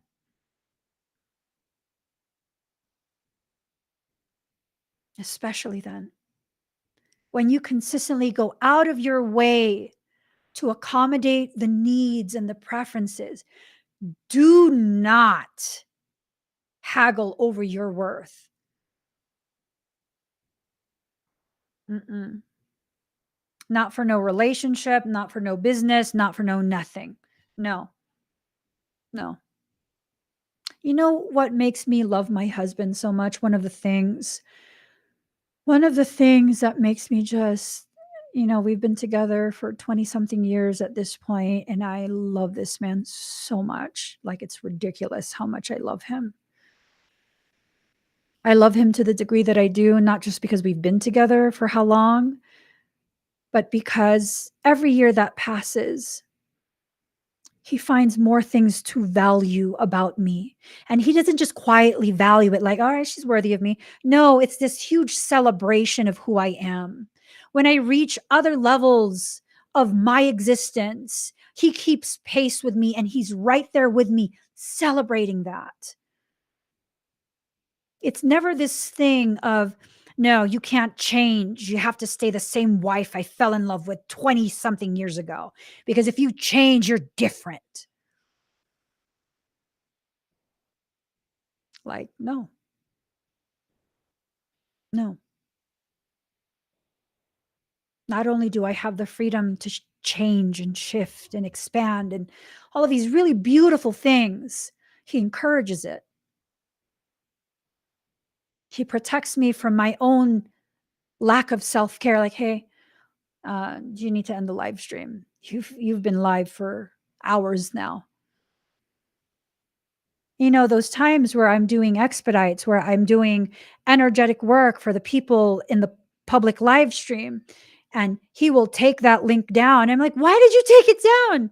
And he just looks at me like, no, I know how long this is going to take. No, that is too much on you. Mm, to have a love like that, to have a love like that, where he knows the type of effect it has on my body. Like, no, I'm going to protect you from your own overgiving. Closing the link. And yeah, once in a while, he'll open it back up at my request because we've reached a point where he knows that if I request something, it's something important to my heart. And he wants to make sure whatever is important to me is honored as important. And so he'll open that link. And I know that if he looks at me a certain way, like he's worried, he wants to make sure I don't overwork myself.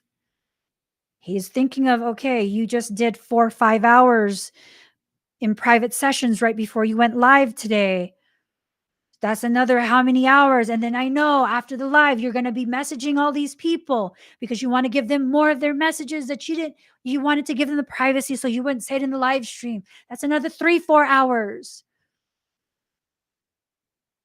It's beautiful to be in the presence of someone who understands your need to be you and can honor your need to be you, but will also very defiantly and fearlessly protect you from you. Mm, mm, mm, mm, mm. It's time for us to go through the things that we need to do, to go through the learning, to go through the destruction of our ego and distorted sense of self. That's one of the things a really good friend of mine, we're working on projects, and it's like every couple conversations, I'm like, oh my God, I'm realizing my perception of myself is really distorted. Oh my gosh, I didn't realize that was distorted too. And that, and that, and that. Like, whoa. Oh, wow, this is amazing. Like for me, it's an amazing thing to be able to see all the other places that I still have so much room to grow. Like, wow, I literally will continue to grow for the rest of my life. That's some hot shit right there.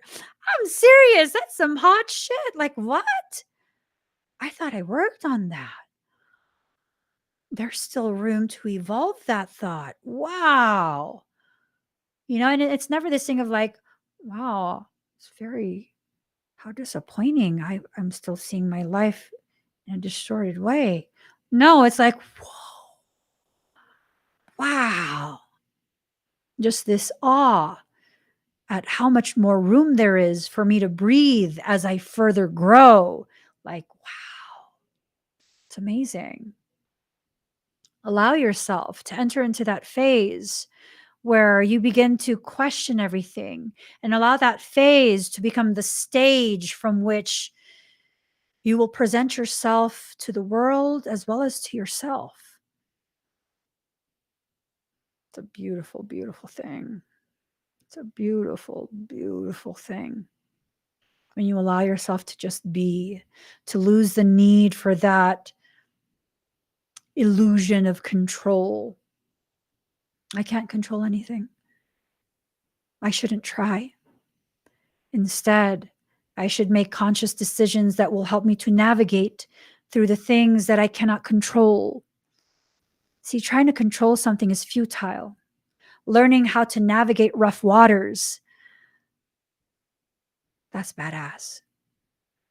That is badass. That is something where you can begin really entering into a place of personal power, recognition of that power, the power over your own life and no one else's. Love it. Love it. You guys, I got to get going. I just saw the time. Church is done. I might go live later today for expedites, or I might go live on Monday during the day for expedites. I'm thinking more like Monday is when I will go live to do expedites, simply because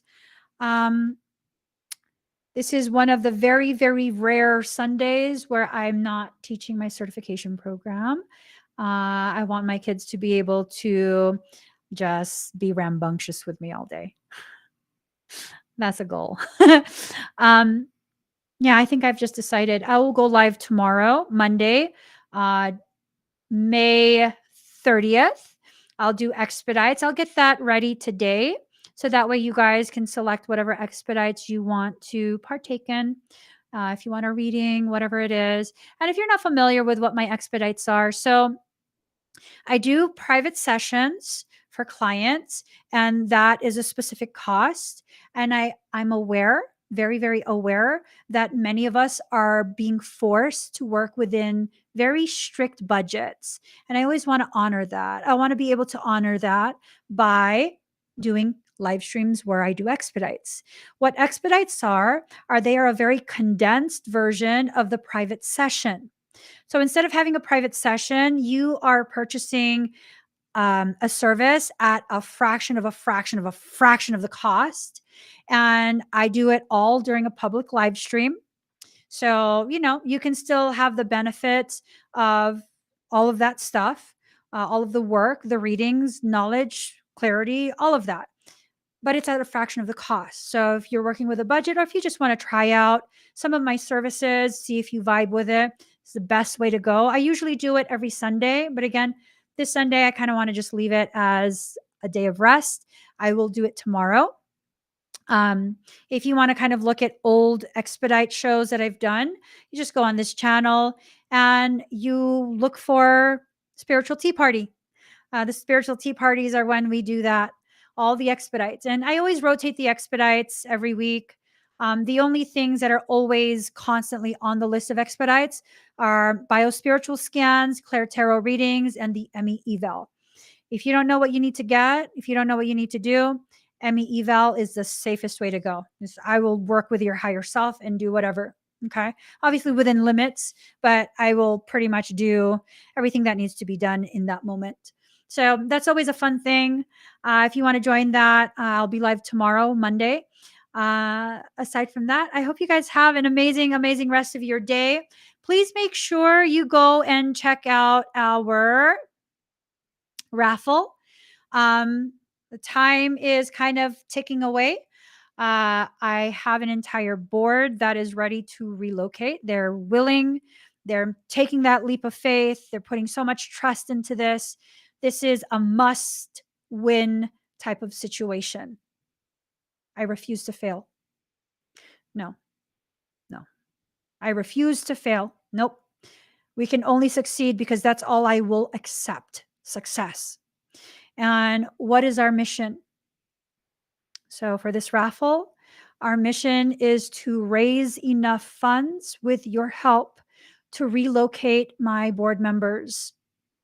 We're trying to relocate them closer so that we can fully pursue full time the establishment of Soulwork Synergistics as a full on force to be reckoned with.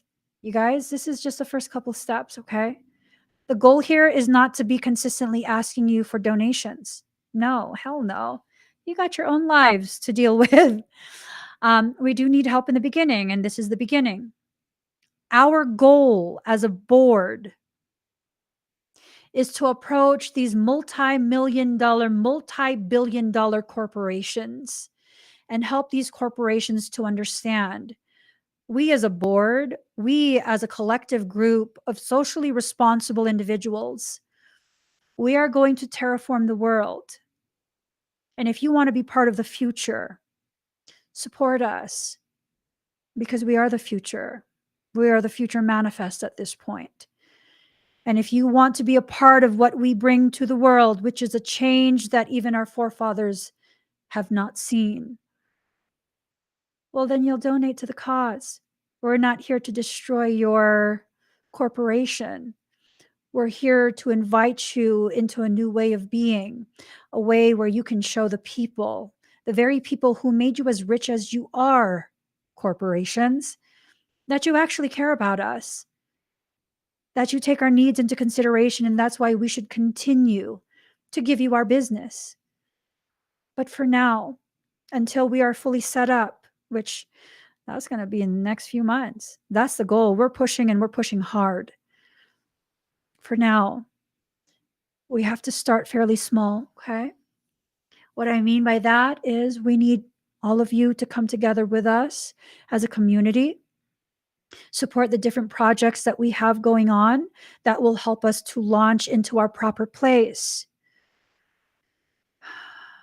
This is why I'm no longer willing to play small. If I'm going to take on a corporation, they have to see me right from the start as the powerhouse I actually was designed to be. If I want to do big things for humanity, I have to step into that big role. And I absolutely want to thank all of you for your part in helping to gently, very gently nudge me into that space of just being who I am, no longer playing small, not being afraid of the greatness I'm designed to be. And I want to say the need for clarity is important, right? So what I want to say is this: my greatness is not my own. My greatness is nothing but a reflection of our greatness as a community and a totality. I'm just the megaphone. So when I say my greatness, I'm talking about ours. I'm talking about ours. I'm just going to be speaking for us in boardrooms. That's all. That is all. Okay. So please, if you cannot enter the raffle, which is only $1 per entry, please, please, please share it out. Ask your employers to purchase raffle tickets. Ask anyone you know who you think would benefit from that 2-hour experience with me to purchase a raffle ticket. There is no maximum, there is no minimum. We just ask that you support us in our efforts. I crave the change that sets us free. I'm done talking about freedom. I'm done just talking about it. What I want, what I need is to be about it. To be about it. Okay? To be about it. I finally am ready to be the change that I have been seeking my entire life. And I know you're ready too, because if you weren't ready, you wouldn't share this space with me. I'm very aware. I am very aware that people who don't want change, people who are comfortable with the way this paradigm has been running because they have been able to successfully feed off of you, they don't like me. They think I'm annoying. They think I'm obnoxious. And I think I don't care. No, I don't think I don't care. I know I don't care. because I don't exist for them. I exist for the liberation of the ones they feed from.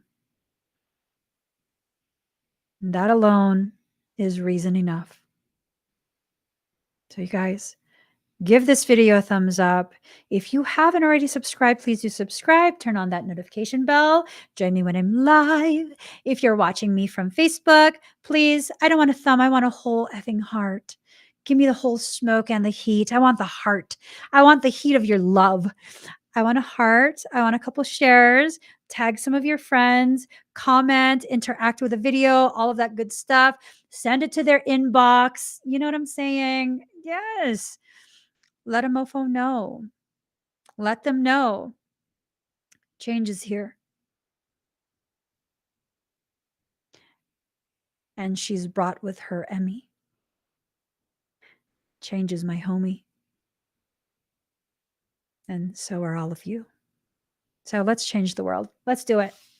Let's do it. Let's create a world that's worthy of us, a world that's worthy of our children, a world that's worthy of a legacy that humanity will continue to talk about long after every single last one of us is gone.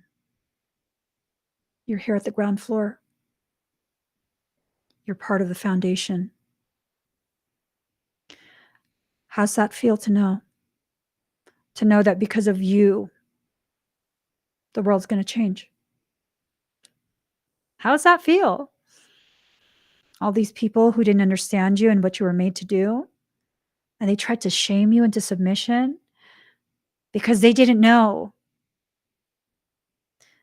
They didn't know that you're here to change everything they know. Leave them be. Don't be mad anymore. Don't be hurt anymore.